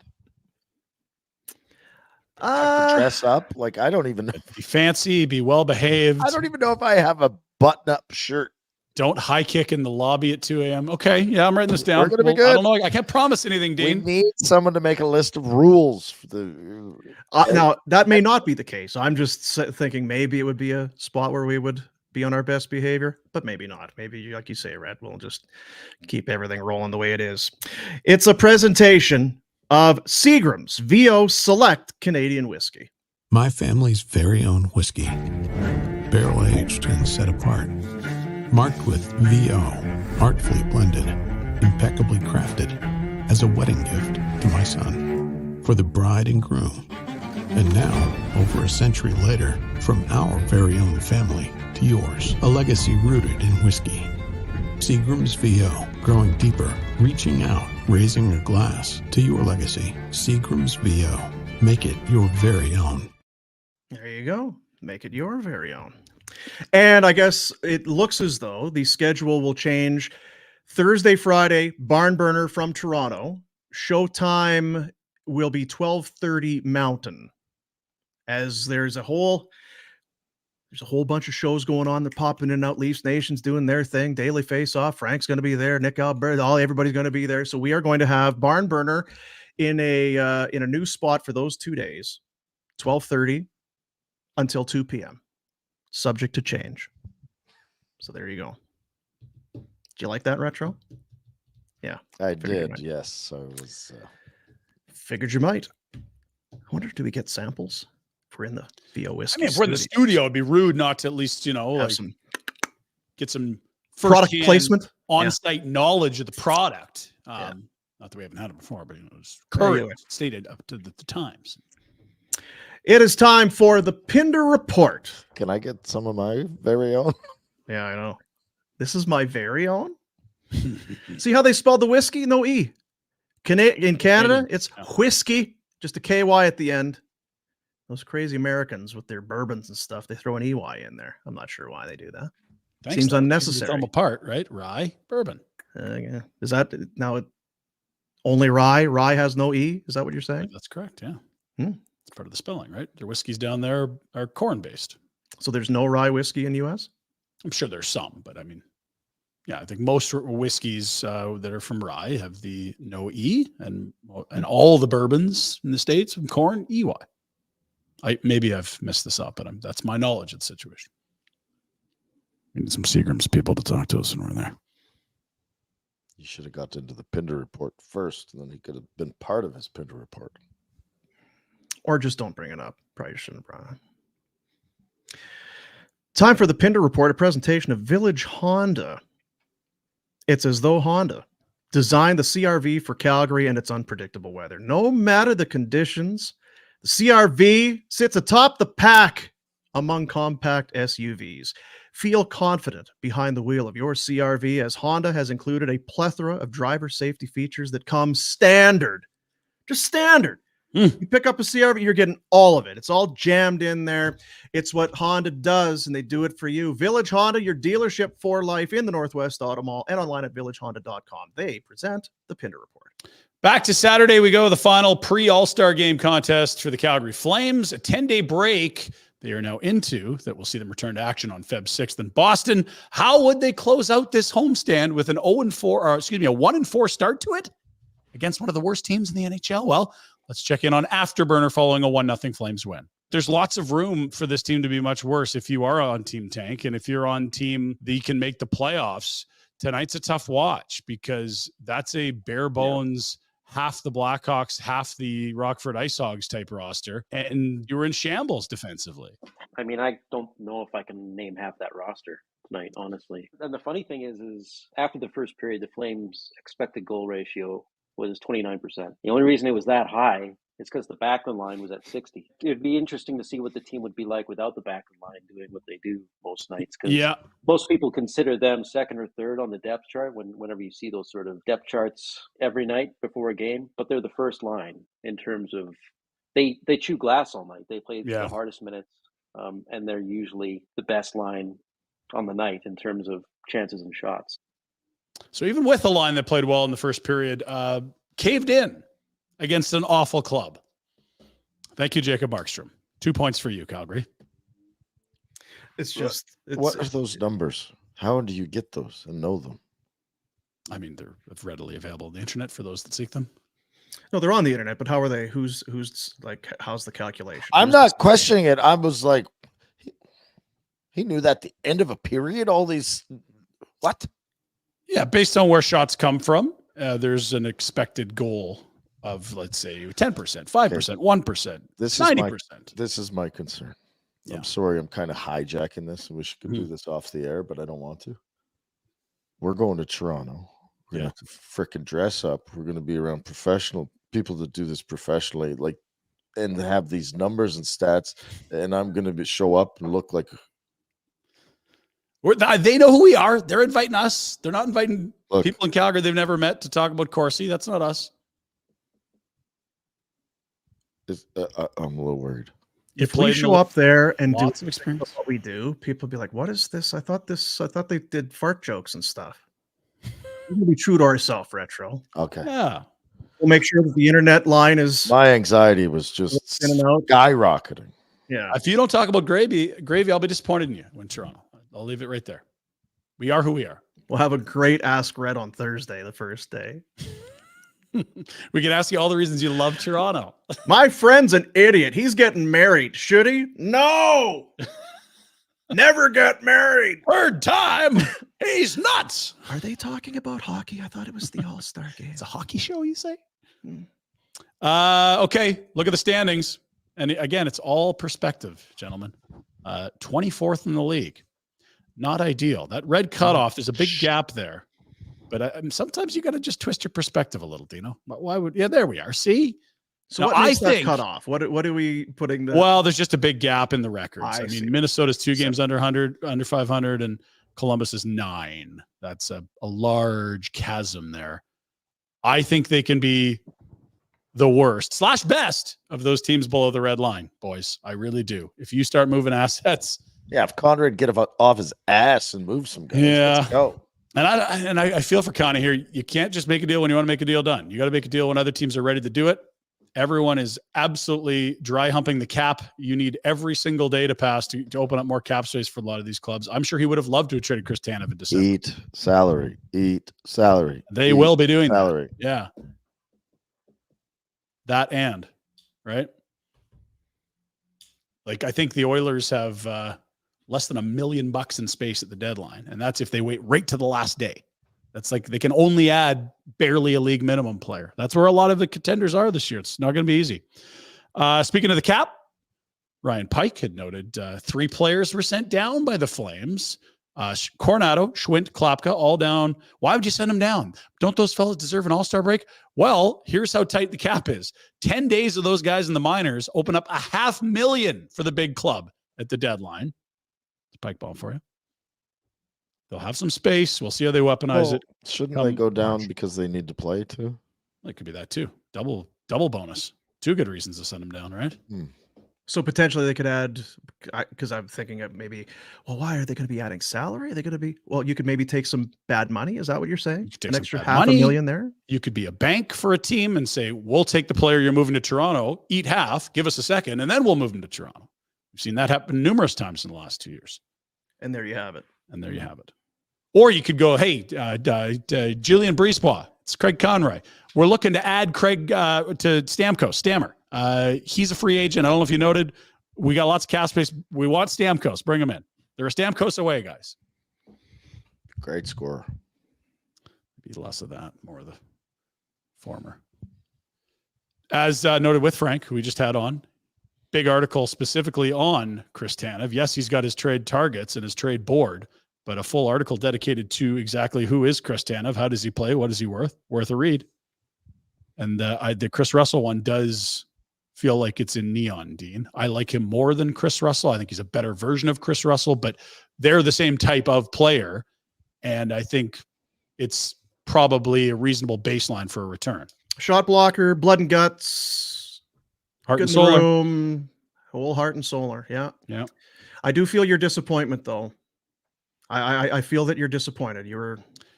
I don't think that it just feels a little conservative. That's all. Again, these are auctions, right? Yeah. And when you get two people that want the same asset, a price can go a lot higher than maybe what you'd think. It's one of those things because there's so many trades every year. There's a case that can be built on either side. Like he has Chris Russell and Kulak and that. And then, yeah, like you said, like Ben Sherratt, whether or not Ben Sherratt was a success or failure, the trade still happened. Yes. And he's a better player this year than Ben Sherratt, even though he was way younger, was that year.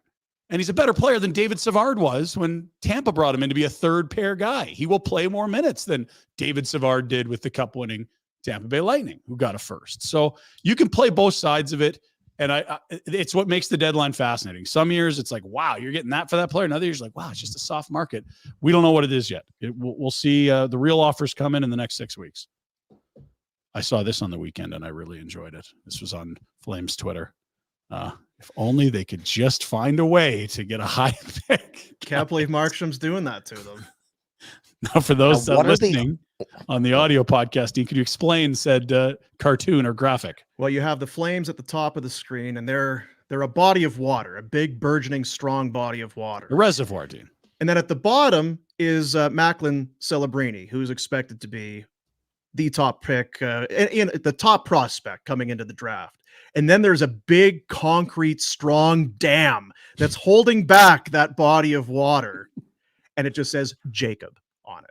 So basically, Markstrom is the only thing holding the Flames back from getting the number 1 pick or the top prospect.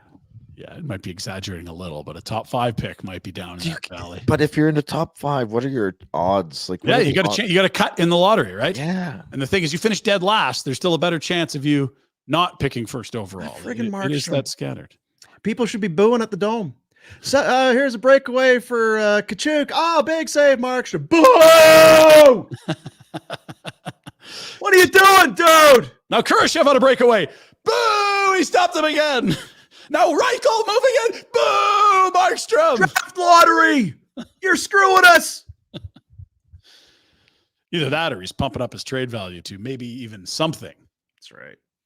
Best of both worlds. You get something in the trade and then tumble. Tankaroo. You're going to love this. I assume you've seen it, Dino. Rhett, probably not you. Torts, we were saying it's been too pretty in Philly. It's been a nice run the last 2 weeks for Torts.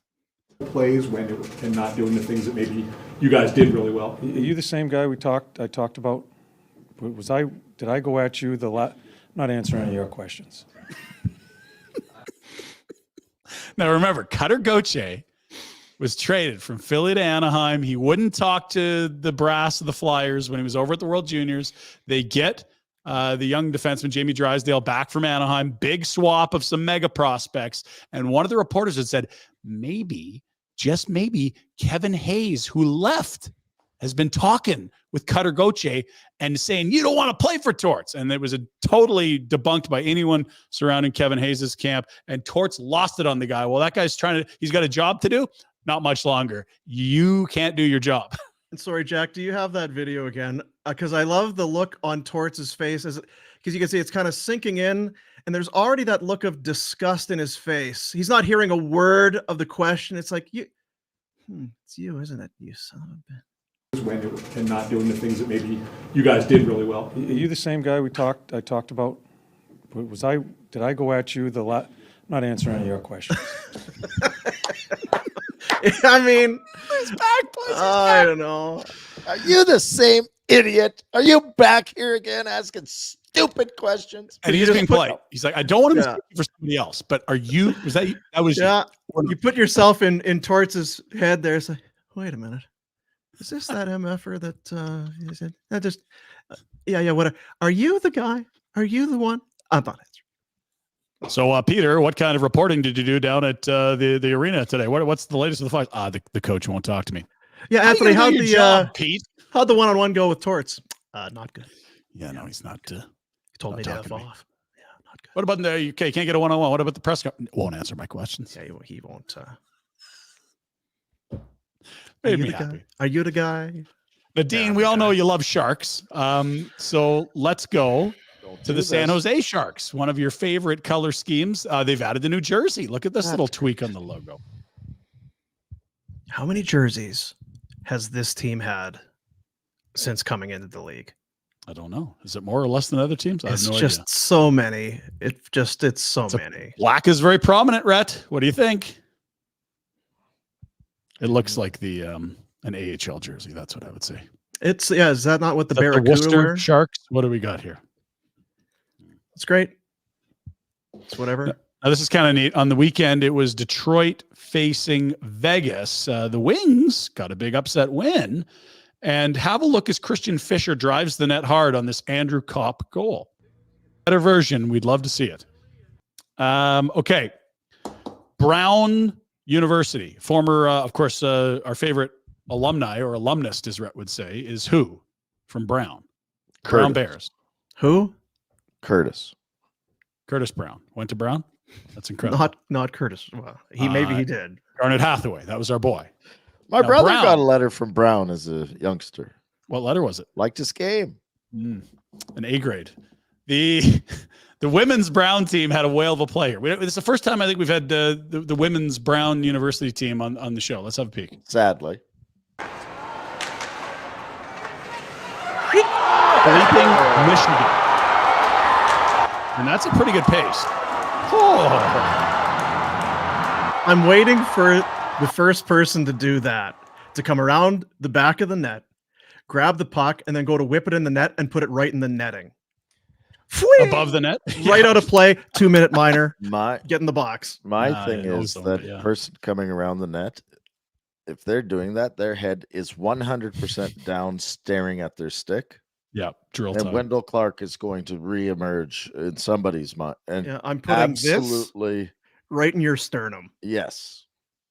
What would the Junior Sabres have to say about such a play? They'd Is that still be showing up the fighting. sport, or is that just a high skill play?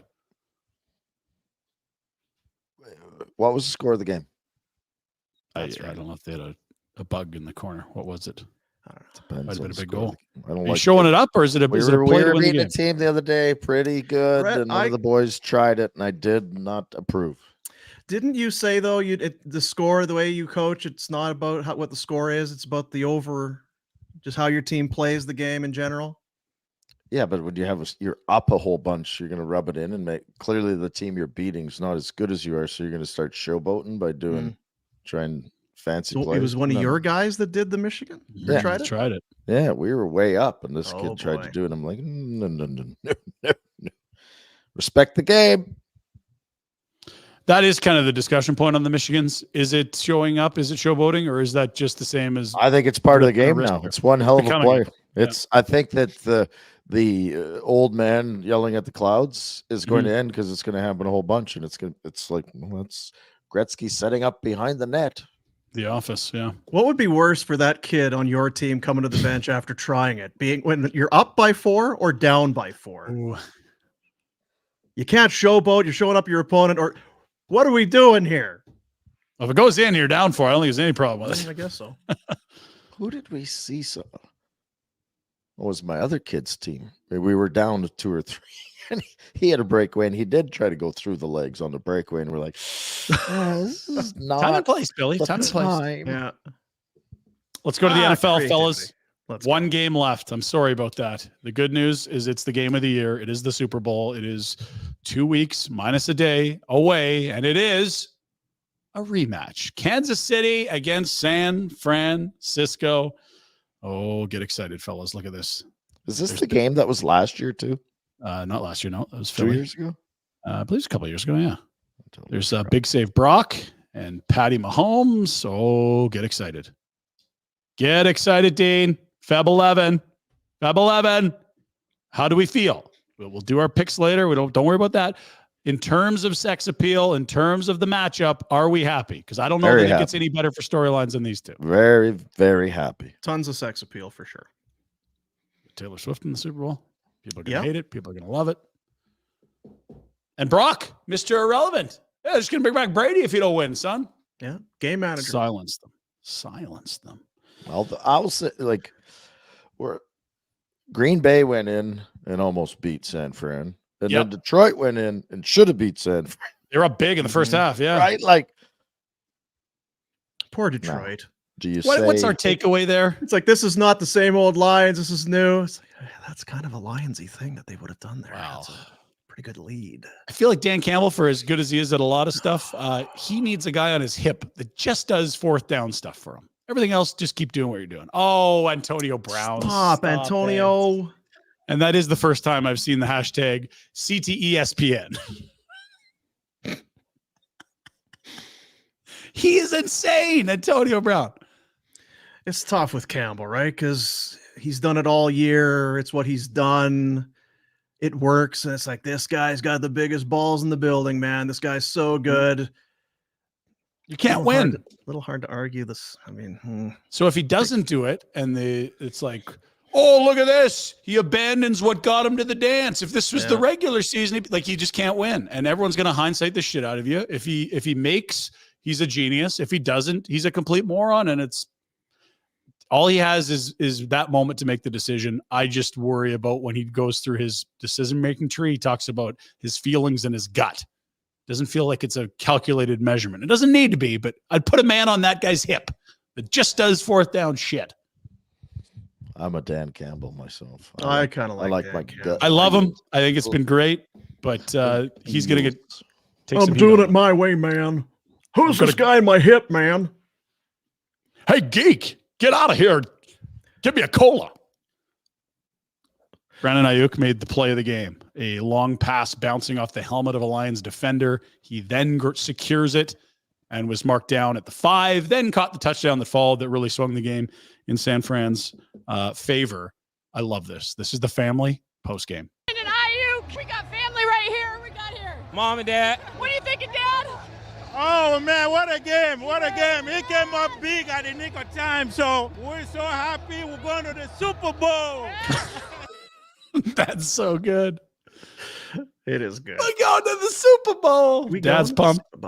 That's exciting stuff. Tickets are pretty expensive, Dad. I'm not sure. I'm checking on my phone as we speak. I'm going to say you're not going to find anything under 10K US. Let me know how it goes. And this will be probably the most expensive time. It's 2 weeks out. You know the teams, and people are going to try to set up travel. I don't think I'm going. Yeah, no, I wasn't expecting. Oh, prices have dropped since the Bills got eliminated. Yeah. 8,400. You're in the building. Oof. Yeah.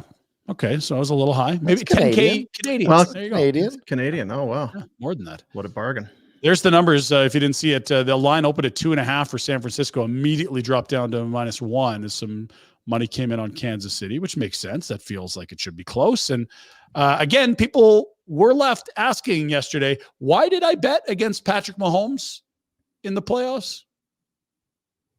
It's got that Brady type feel. The team might not feel dominant, but again, some of us didn't.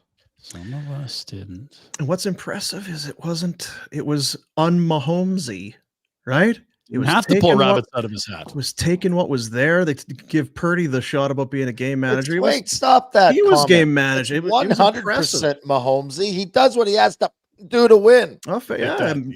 Don't take shots at his boy. And the D was sensational. I'm saying it's more impressive. It wasn't about D. I mean, the Valdez-Scantling was a deep ball, but it was not. We're going to be patient. It looked like a team that was very comfortable in the spot. Yep. Whereas Baltimore, not so much. Not so much at all. Okay. Kansas City has looked, just the last 2 road games. Oh, this team's never played on the road. They look just fine. They almost that they relish. You know where they play on the road, stadiums. You know what they play on the road? Super Bowls. Yeah, I know. And half their games every regular season. Yeah, I agree.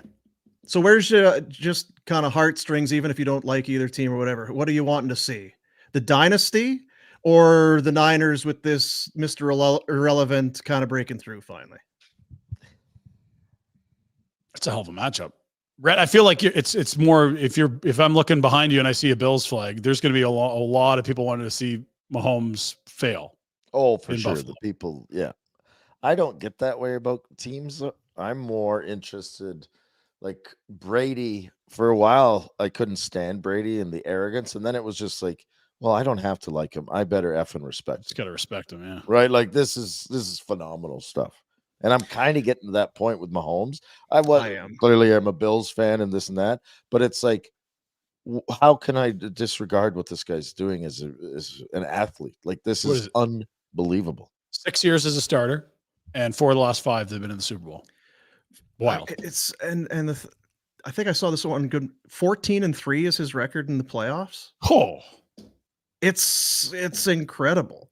Yeah. Now for guys like you and me, Rhett, maybe we'll go to Vegas, maybe we won't. But if you're those people, it's okay. So you've got San Francisco, Kansas City. We're making meat. What are we eating during the Super Bowl? Yeah.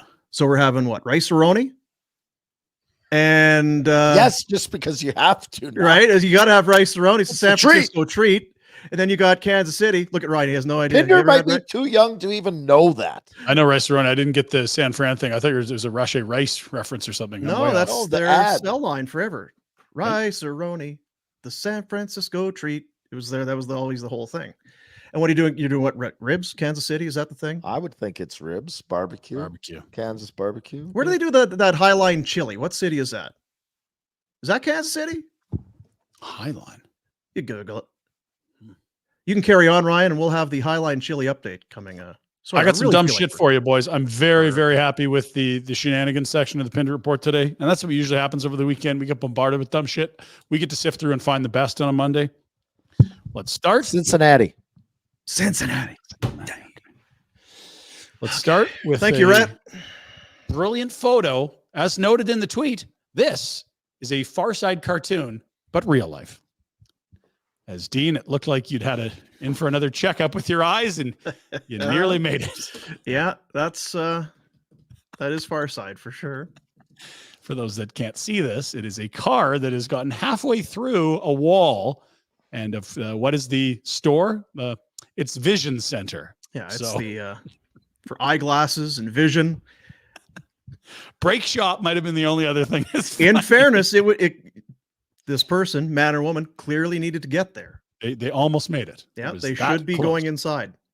Let's go to Sweden, where it looked like this is maybe like a Jasper level pond hockey tournament. They had refs for it, which is kind of cool to see. Love the Swedes. Zoom in there. Beer in one hand and a dart in the same hand. What a specimen. Love to see that. Oh yeah. In fairness, it could be. Meanwhile, in Saskatchewan, Alberta, Manitoba, some Swedish vibes there. Yeah, that's good.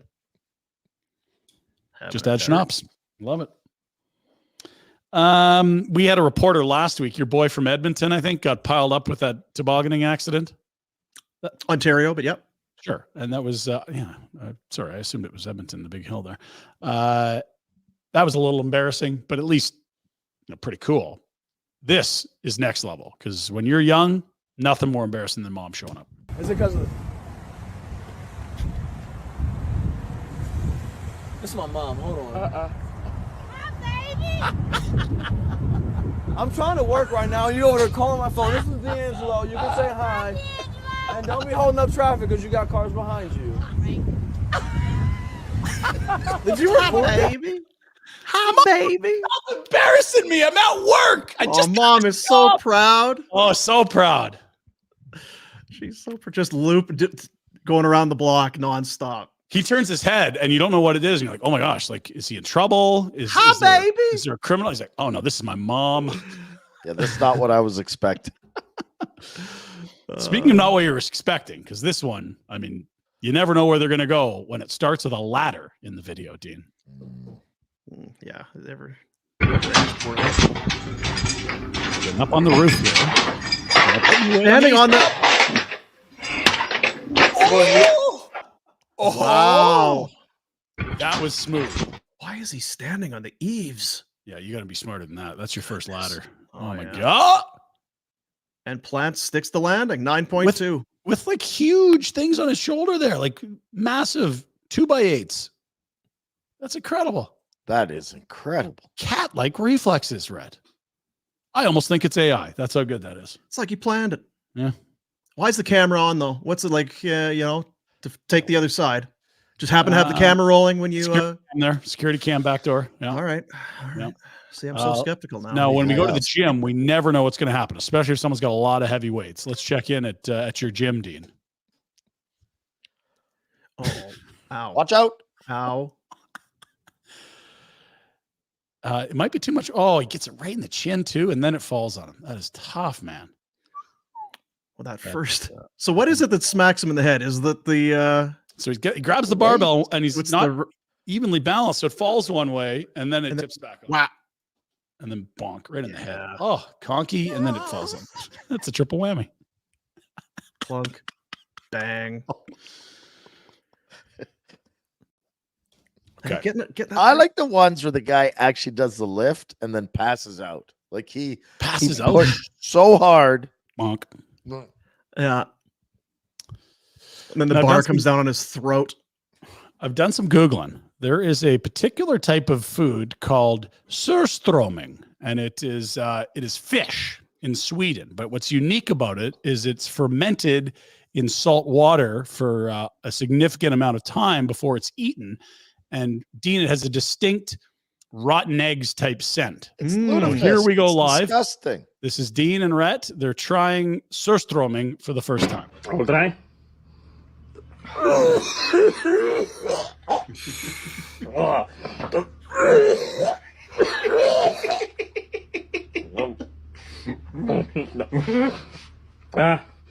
I can do it. I can do it, bro. You can do it. No, it's a challenge. This is why it's called a challenge. I know. I'm trying to not vomit. It's already a miracle that I can sit. Look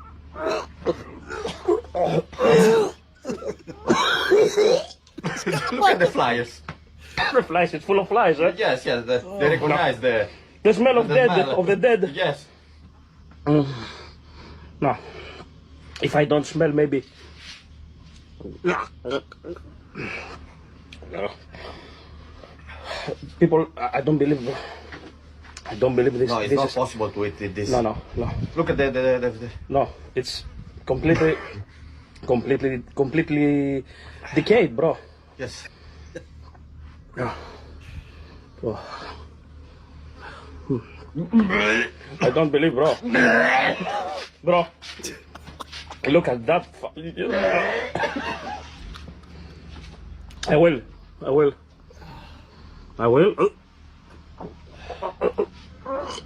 Oh, come on, man. Oh, I'm close to gagging just from thinking about it. That was for you. Oh, bro. No, I do it. So if it's not squeamish stuff, we do have to go back to the staple of things that drive you nuts. Looks like a very excited American tourist was on a boat somewhere tropical, and one of your favorite animals came up, Dean. Don't fight our boat. There's a kid there. Don't fight our boat. Seen this shark right Don't there. fight our boat. Damn it! Fuck! I'm off my goddamn pinky. Fuck! Okay. Bit off my goddamn pinky. Bit it off? Don't believe it though. Hey, Rhett, don't believe it. Now, how Don't much put of your this is finger in its mouth. you can't even blame the shark. Damn it! Oh, I'm off my goddamn pinky. Fuck! Okay.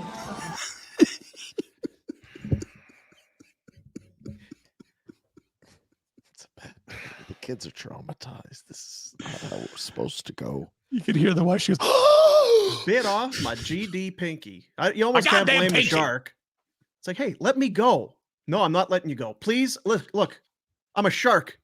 See this friggin' fin on my back? yeah. I'm a shark, dude. I would let me go if I were you. No, I gotta, I guess, bring you in the boat, or what are you doing? All right, it's pinky time, fucker. Oh, you're going to put your finger in my mouth.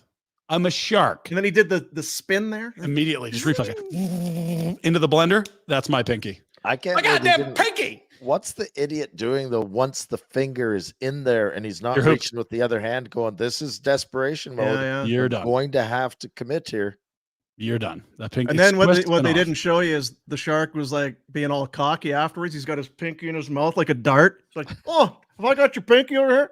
How you doing over there? Nice This to is see you. Bad day, hey? Oh, did you want this? What was the point of that? All right, that's your Pinder Report, fellas. On a Monday. Brought to you by Village Honda, Northwest Auto Mall, online, villagehonda.com. New in-stock inventory on the ground. Start your automotive adventures at Village Honda, where new vehicle pricing is always MSRP. Sharks, kangaroos. What else? It's just, what are the staples of the Pinder Report? Maybe Well, kangaroos, big time. Yeah. Sharks. Boom's got it nailed down. Stay indoors. I want more of that surströmming. We got to get you to try that on air in Nope. Toronto for the live show. Yeah, there's lots of No Swedes there. We can find that. We can source some surströmming. No. Fermented for 2 months. Now, fermented. Mm-hmm. It means What do we rotten. ferment? Like booze, right? Kimchi. Yeah. What do they do with that? The drink kombucha. What is That's that the all same. about? That's fermented. Yeah. Mm. Surströmming is a tinned fish from Sweden. It is fermented in a salty brine for 2 months before being sealed up and sold. The process of fermenting the fish creates a strong, rotten egg smell. No. Why? Now this because you get surströmming, whatever it is. That was not the intent the first time it was made. Somebody was trying to do like some salted cod or something and then left it too long and forgot about it. I wonder if I can still eat it. I just clicked on imaging. This is what happened. They had it on a boat. They were out in the ocean and they didn't know. They're trying to make sure they had food to get across the oceans, and it got rotten. And they're like, this is the only shit we got left. Let's get drunk and eat it. Eat or die, boys. Eat or die. Rum and let's go. Get it in you.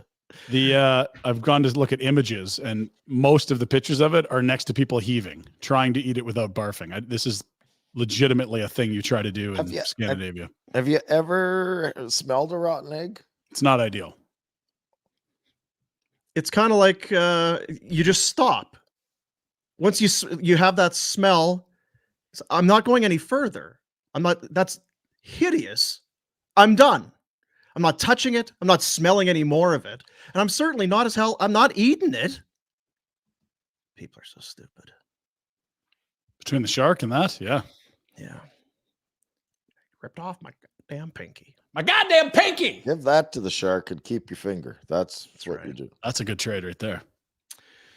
It is Monday, time for another week of the Daily Face-Off Survivor Pool with Wendy's. SOG, GAA, PPG can make or break your week, but don't overlook the BPMM, the Wendy's Bacon Portobello Mushroom Melt. Sure, it may not help you win weekly prizes with Wendy's and Daily Face-Off Fantasy, but unlike your predictions, it never it just doesn't.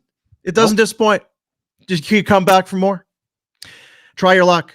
But don't push it, because the Bacon Portobello Mushroom Melt is back, but only for a limited time. And if you miss it, you will not get a second chance. Sign up today, right now, in fact, for the Daily Face-Off Survivor Pool. It's presented and sponsored by Wendy's and the Wendy's app. So you get in on Monday and you start your roll Monday, Tuesday, Wednesday. And on the Wendy's app, you can be winning. You get points and there's bragging rights and all that with your buddies. But hey, you can spin that into actual points, into actual food at Wendy's. Come on now.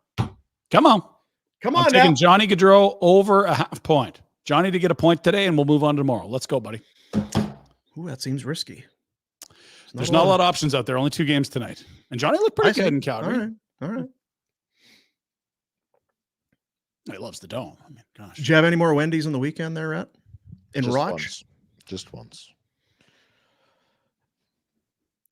So you had the spicy chicken, and then what was the little throw in? Just a Dave's double. Just a Dave's double. Standard. Look at this. It's our boy John. The BPMM goes really well with the BBB. I bet it does. I bet it does. Way to go, Dean.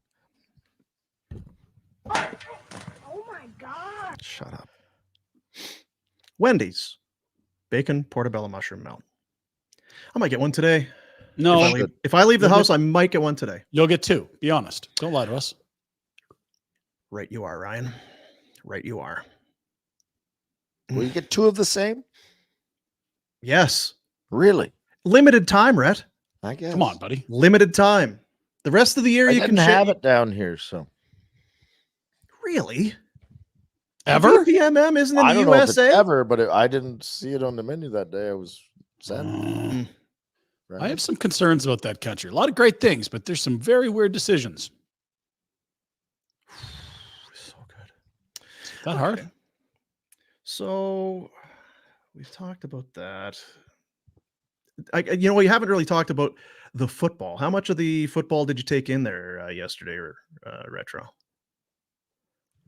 I listened to the first game end, and I watched the first half of the second game, and then I kind of started to nod off.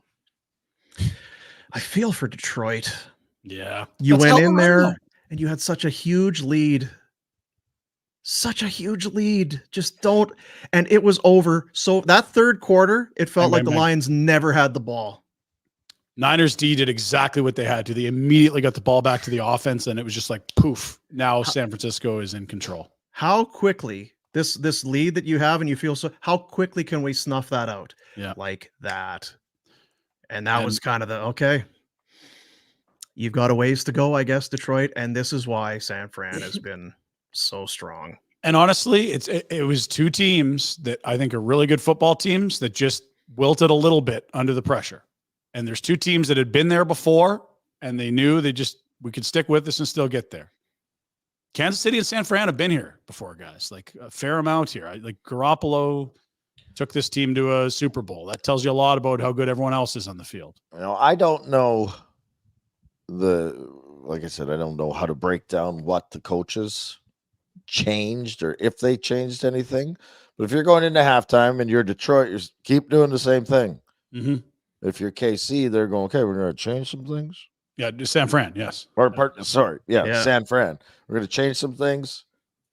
I still am amazed all the time at how these coaches change the schemes at halftime. Yeah. And right? Like it's almost like they're saying, okay, they knew what we had coming there. Now we have to adjust to what the wrinkles they're giving us on defense. Yes. Okay, so they're going to blanket Debo here. Well, now we got to find a way to get someone else involved, right?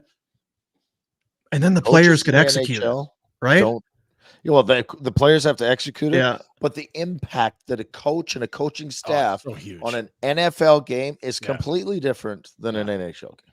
Boy, well, you're resetting every 3-4 seconds, right? It's chess pieces on a board, whereas hockey, it's you throw the puck, it might go for 2.5 minutes. You can't coach that. You can have some broad, overarching philosophies and structure, but it's like. And I get why people are questioning Campbell, because you had basically the first fourth down gamble felt like it just sparked the whole comeback. Mm-hmm. And then once it's tied, get some points. Just get some points. And I understand we need 7 here. We're going to take this game back. We're going to wrestle this thing away. We're going to stop the bleeding. But then you don't get it, and you just give them more momentum. Yeah. And I know that he says, I don't regret anything. And I guess as a coach, you can't. But that felt like, especially after you've pissed away one fourth down try, let's get some points here and hang in this thing. Because we're still right there. As awful as this feels right now, we're still right there. Do you remember where they were on the field for that one?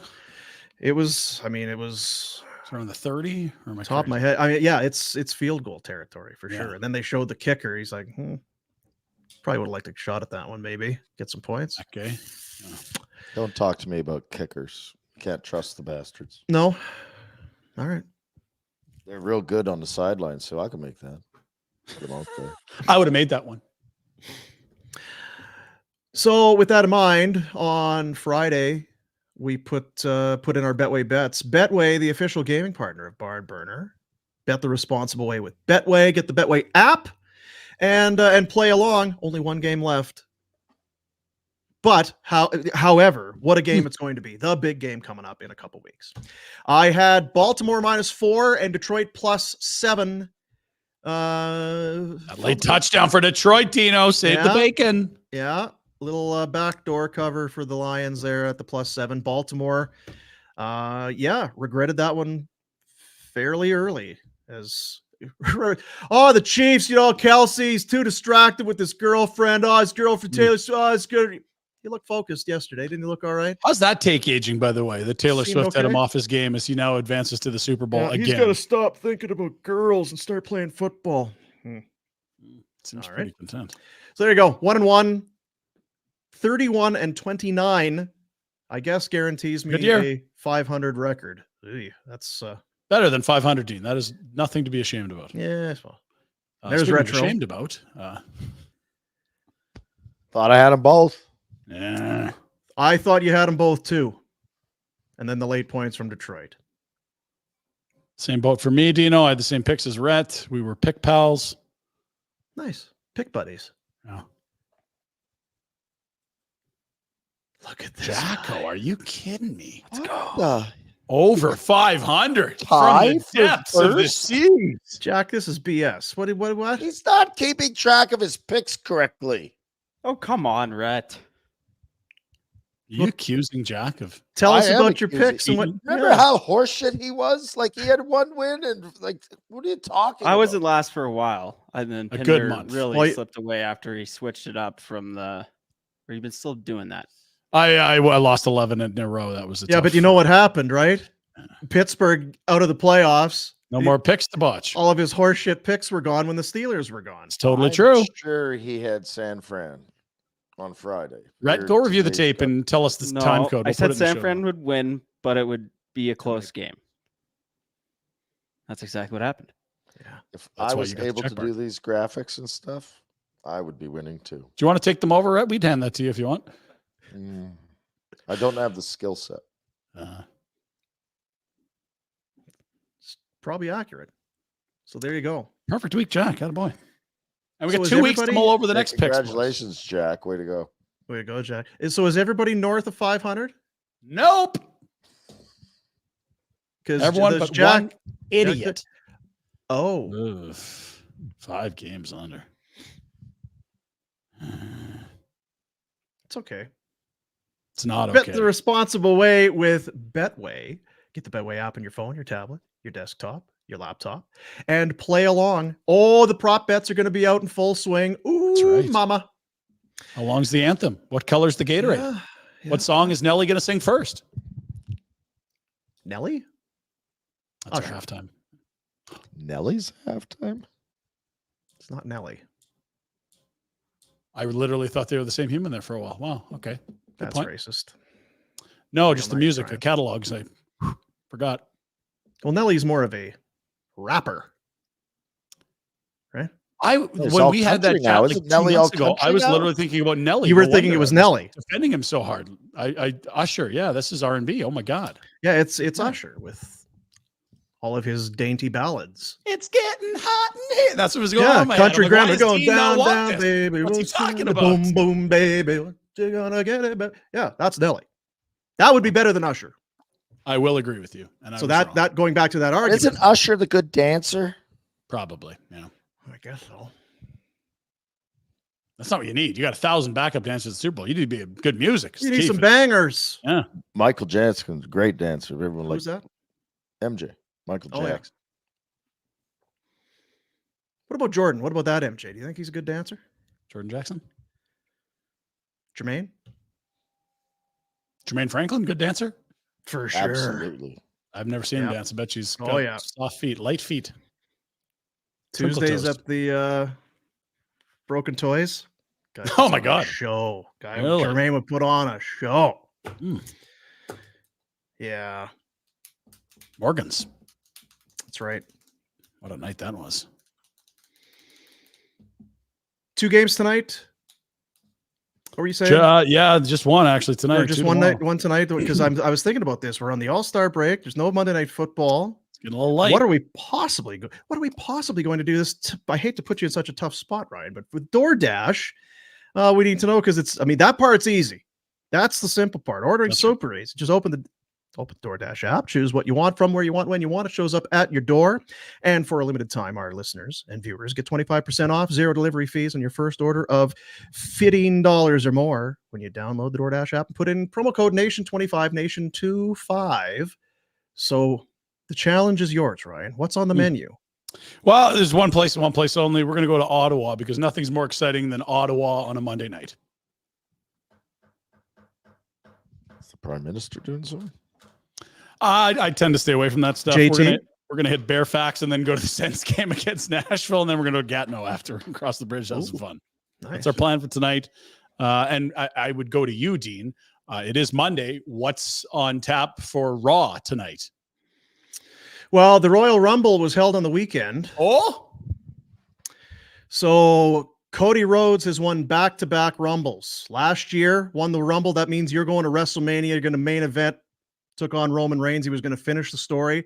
Did not happen. Hearts were broken and crushed because Cody is trying to do what his dad never did, which is hold the WWF WWE Championship.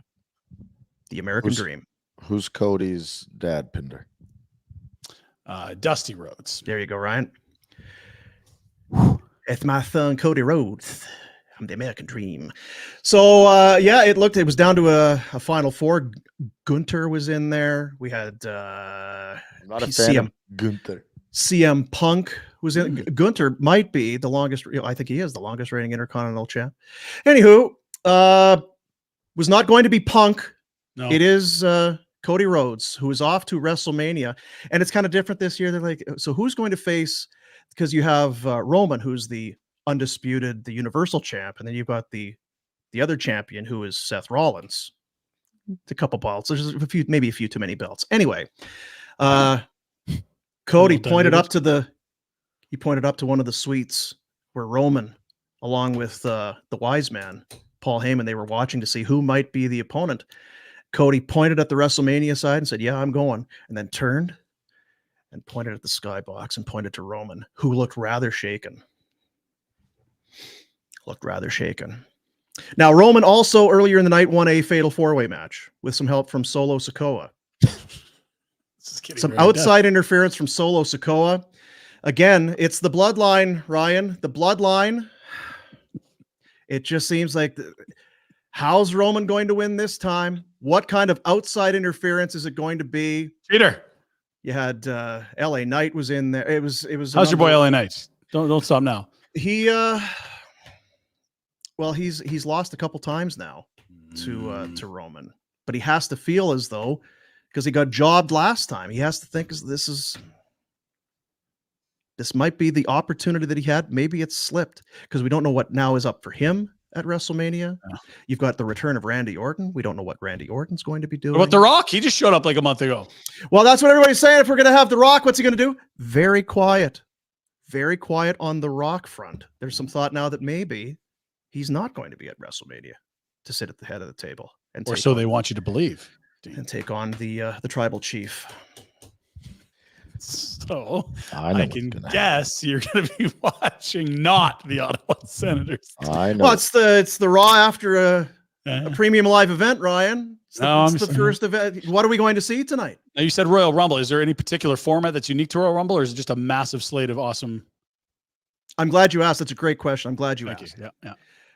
Behind closed doors, there is a drawing. 30 wrestlers. Everybody gets a number. The fans have no idea who it's going to be. We're going to start the Rumble. Boom. Who's the first one out? Jey Uso. So he comes out to the ring for number one. Who's it going to be? Bang. Number two, his brother Jimmy Uso comes out. What are the odds? Now, they used to be undisputed tag team champions, Raw SmackDown tag team champions forever. Some may say the greatest tag team champions of all time. But now they're at odds. Now the two brothers, twin brothers, in fact. Their dad was Rikishi. Did you know this? Oh, Rikishi's kids? It's Rikishi's boys. That's awesome. Yeah. So then 90 seconds after that, they count it down. 5, 4, 3, 2, well, from 10. Anyway, then the third person comes out. 90 seconds later, the fourth, then the fifth. So you could have it's chaos. Yeah. The winner, King of the Ring. Yeah. The winner, the last man standing. And you throw, it's like a battle royal, not a pinfall, over the top rope. Feet have to touch the ground outside the ring. Yep. And it's a trip to WrestleMania to take on the champion that's on the line. So huge stakes. That's getting drawn 32nd. That's the primo spot. Do you remember who that was? That was Sami Zayn, Montreal's own. Mm-hmm. And Sami made it to the final 6, I think, but then he got tossed. And Drew McIntyre was in there and he got tossed. Was there someone that started early that just lasted forever but just couldn't get there? The first 5 guys hanging around at the end, or no? Well, last year, Gunter was the first in. He was in there for over an hour, like an hour 15 or something. Unbelievable, the stamina and the cardio that you need. Well, Rhett's frozen, unfortunately. No, can he's you not. hear? This Can you is hear just us, you Rhett? talking. Are you there? No, this is I you can talking. hear you. Hey, Rhett, why do you hate Gunther? Don't give me that face, Rhett. I don't know. There's other people that are better, and I've got it figured out. The Rock is going to come back to help. Was it Cody? You said? Yeah. He's going to be Cody's bloodline, and he's going to interfere in that match against take down Roman Reigns. Is there another main event, like a big pay-per-view showcase before WrestleMania, or are we straight to WrestleMania now, Dean? There's one more. It's the Elimination Chamber. That'll be coming up. So one more premium live event prior to WrestleMania 40 at Lincoln Financial in Philadelphia. And of course, that's a big setup because they do the Thursday, then they got the Sunday, they got the Monday after. That's all in Philly. Is that right? You've Dean? got the Friday. It's the SmackDown prior to, plus the Hall of Fame. And then on Saturday is night one. It's a 2-day event. Night one of WrestleMania Saturday, night two on Sunday, and then the Raw after WrestleMania, which is one of the most anticipated Raws of the calendar year. The Monday after WrestleMania is over. We'll see you there. Get the DoorDash app. It's that easy. And for a limited time, our listeners get 25% off and 0 delivery fees on their first order of $15 or more with the promo code NATION25. NATION25. What are we going to do about the internet, Rhett? I don't think it's the internet. It's the computer. What are we going to do about the computer? What are we going to do about the computer, Rhett? I've got great internet connection. I don't know. Maybe there's the video card. Maybe I need to update. You need more RAM? I don't know. Do you need more RAM in there? Do you think the OnlyFans could move to the afternoon shoot, or what if the time change is not going to work? They don't know. The live event ended already. The premium live event?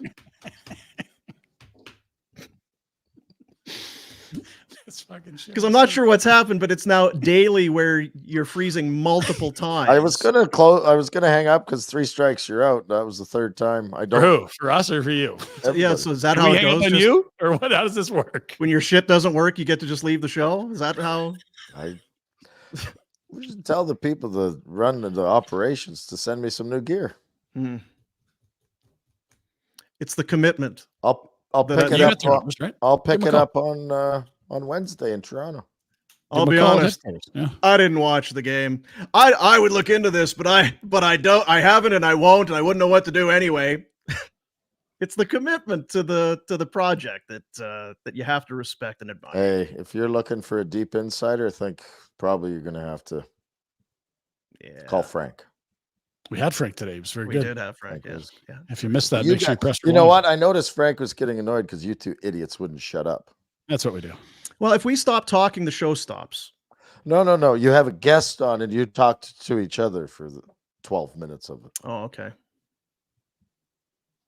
Well, that does make you a good host then, because you don't get in on those guest interviews. You stay right out of the way.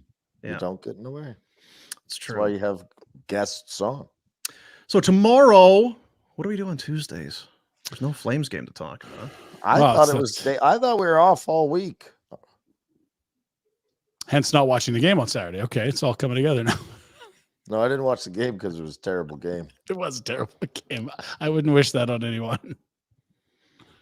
I skimmed it. I'm sure you sat down Saturday night and didn't miss a minute, Dean. Yeah. No, I was glued to it. It was supposed to be Cammie and Kent doing Afterburner, and then she ran into some issues and wasn't feeling great. I'm like, I'll just do it, Cammie. T's and P's. How's I know Cammie? she'll be good. She'll be good. We just she needs another couple days. It's kind of like Markstrom. Just give her the next couple games. She's gonna be good. Got 10. And luckily, exactly, right in the All-Star break. Why not just that one extra? Just one extra to get another week and a half. There you go. And if I wasn't forced to watch that thing, that would not have aged well. It would have been like, nope. And the thing of it is, was there any part of your mind on Saturday or leading up to it, especially after you watched the game against Columbus, that this was going to be a good game? No. This is going to be just a crawl to the finish. But may have been one of the hottest tickets going into the season. Connor. Yeah. Kids brokenhearted everywhere.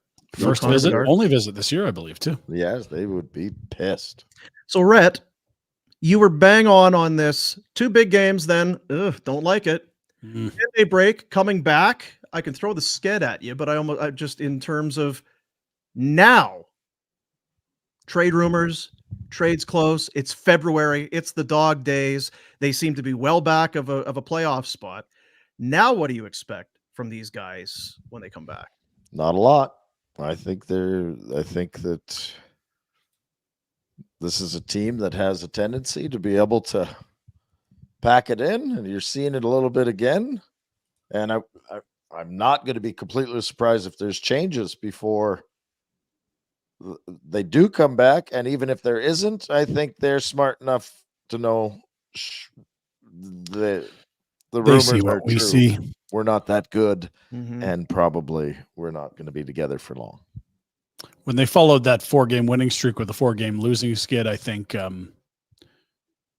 they're not oblivious to their surroundings. They understand that if you'd taken 3 of 4 in that next 4, we can believe for sure, even 500 or you had a 6-game homestand 4-2. But yes, 6-game homestand to continue on a great 6-8 week period, and you reverted. You went in the wrong direction. They come back, and just to refresh everyone's memory, if it needs it, first game, it's a 4-game trip when they come back. They're in Boston, then New Jersey, then the Islanders, and then the Rangers. So that's 4 good teams. Maybe we'll see what the Islanders are under Patty Roy here. Maybe that's what they need. You're going to be more focused. You're not just coming back to lay at home, and you're on. But I don't know. Those are pretty teams. Boston, obviously. What's the traditionally? I don't think the Flames have been good coming back from these big breaks either. Now there's last year was the New York game. Remember that where Trouba hit a couple guys. There's a bunch of fights, and everyone's like, "This will be the turning point. This will be the turning point." And then Rasmus got hit by a truck, and it was like, "No, this isn't the turning point." And the turning point was the fact that Trouba ran one of your guys, and you kind of responded.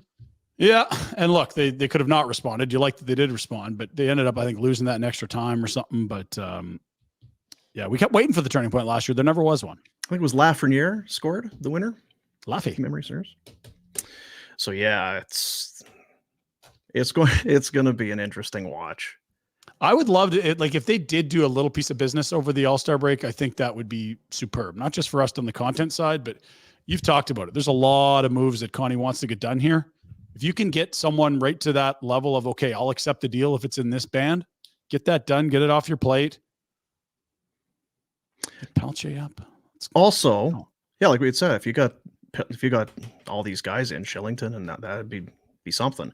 Now, AJ Greer, it is as bad as we anticipated long term. Is there enough time for him to come back where he might get you something in a trade, or has that ship sailed? He'll still be hurt at the deadline. And maybe he's a throw-in on a bigger deal, but I don't know what kind of GM is going to give you an asset for a guy recovering from a broken foot / ankle, whatever they're calling it. Yeah. He's probably a 13th forward on a cup contending team. It's what he was in Boston. That's why he was on waivers. I consider him an asset that even if you don't trade him, you can probably sign him. And I don't know that it's the end of the world. I don't bring him back on a 1-year deal. Trade him next year. Yeah. Yeah. Cheap as what though, Rhett? Chips, Dean. Borscht. And actually, to speak of chips, what a load of horse shit I had to deal with on Saturday night. I went looking for chips and dip. Super Couldn't Bowl, find 2 it. weeks. Couldn't find any dip. Of course, I found chips. So I had to eat chips plain. Oh, look at your life's. Happy birthday, Rhett. Did you have plain? You had plain like Ripple chips? No, I bought sour cream. Okay. The cheddar sour cream onion. No, cheddar sour cream. Oh yeah. But still, I wanted chips and dip. Is it a Buffalo thing? Well, it might be a shoveler shirking her duties thing. It was the store I was in. Like, did you go to another store? That's a lot, eh? How was your birthday, buddy? Oh, epic. Yeah. A big back Hawks and game. forth to Rochester and there and back and then back. And I had a piece of cake, so that was good. Good cake. I got my the heated vest jackety thing. So jackety thing. Yeah. You throw that out like we all know exactly what you're talking about. What is it? It's the heated vest. You don't know what a heated vest is? Mm-mm. It's for like ski equipment for when It it's was really cold. minus 1,000 in Alberta, and you don't know what a heated jacket is? Do you put some batteries in it? Some It has batteries? a rechargeable battery. Yeah. Okay, yeah. Plug in your vest. Yeah. I'm shocked. So is it just on this part, your torso, back, belly? Mm-hmm. Because there's socks that are very popular now. Yeah. Because I'd You worry talk about about that. About pit sweat if it was down. No, I'm warm everywhere else, but man, my pits are running here. No, not ideal. So good for. Well, that's nice. I'm sorry to hear about the dip thing, though. I am too. What caused a lot of stress? Perfect world. What kind of dip were you? Down here, the French onion. They don't have the dill pickle, and they don't have the variety. They got a real. Where did you move to? They got a hell of a good doing? French onion. You got to get the hell out of there, Retro. Jeez. Pack your Now we're shit looking at and get out of there. No dill dip. Team can't win in the playoffs. No roof in the building. Colder than the hubs of hell, and no dip. 10 feet of snow. Jeez. Now, the snow's almost gone. It was raining on the weekend. It probably means you're due for more snow. Go get yourself some dip today. Couldn't do that. Go do it today. Treat yourself. That's right. Okay. That'll do it. Thanks for being a part of it, everybody. Enjoy Raw tonight, Dean. I didn't realize that. Can you let? Yeah, I know. And can you let me know for real about what's expected this week as far as? Yeah, I don't know that. Well, here's as you know, if you ask, you know what the answer is going to be. Well, yeah, if you could dress collared shirts, something nice, if you could do that. So using the Warner, if you don't ask, then, right? I didn't get the email, Dean. That's right. It's on your phone. Didn't get the email. Computer doesn't work, and I don't have it on my phone. What am I supposed to? What am I? Who's not his fault? Who's to blame? Who's to blame? Say? That'll do it. We'll see you tomorrow, everybody. Support Adios. the sponsors. Be good to each other. All right. See you, buddies.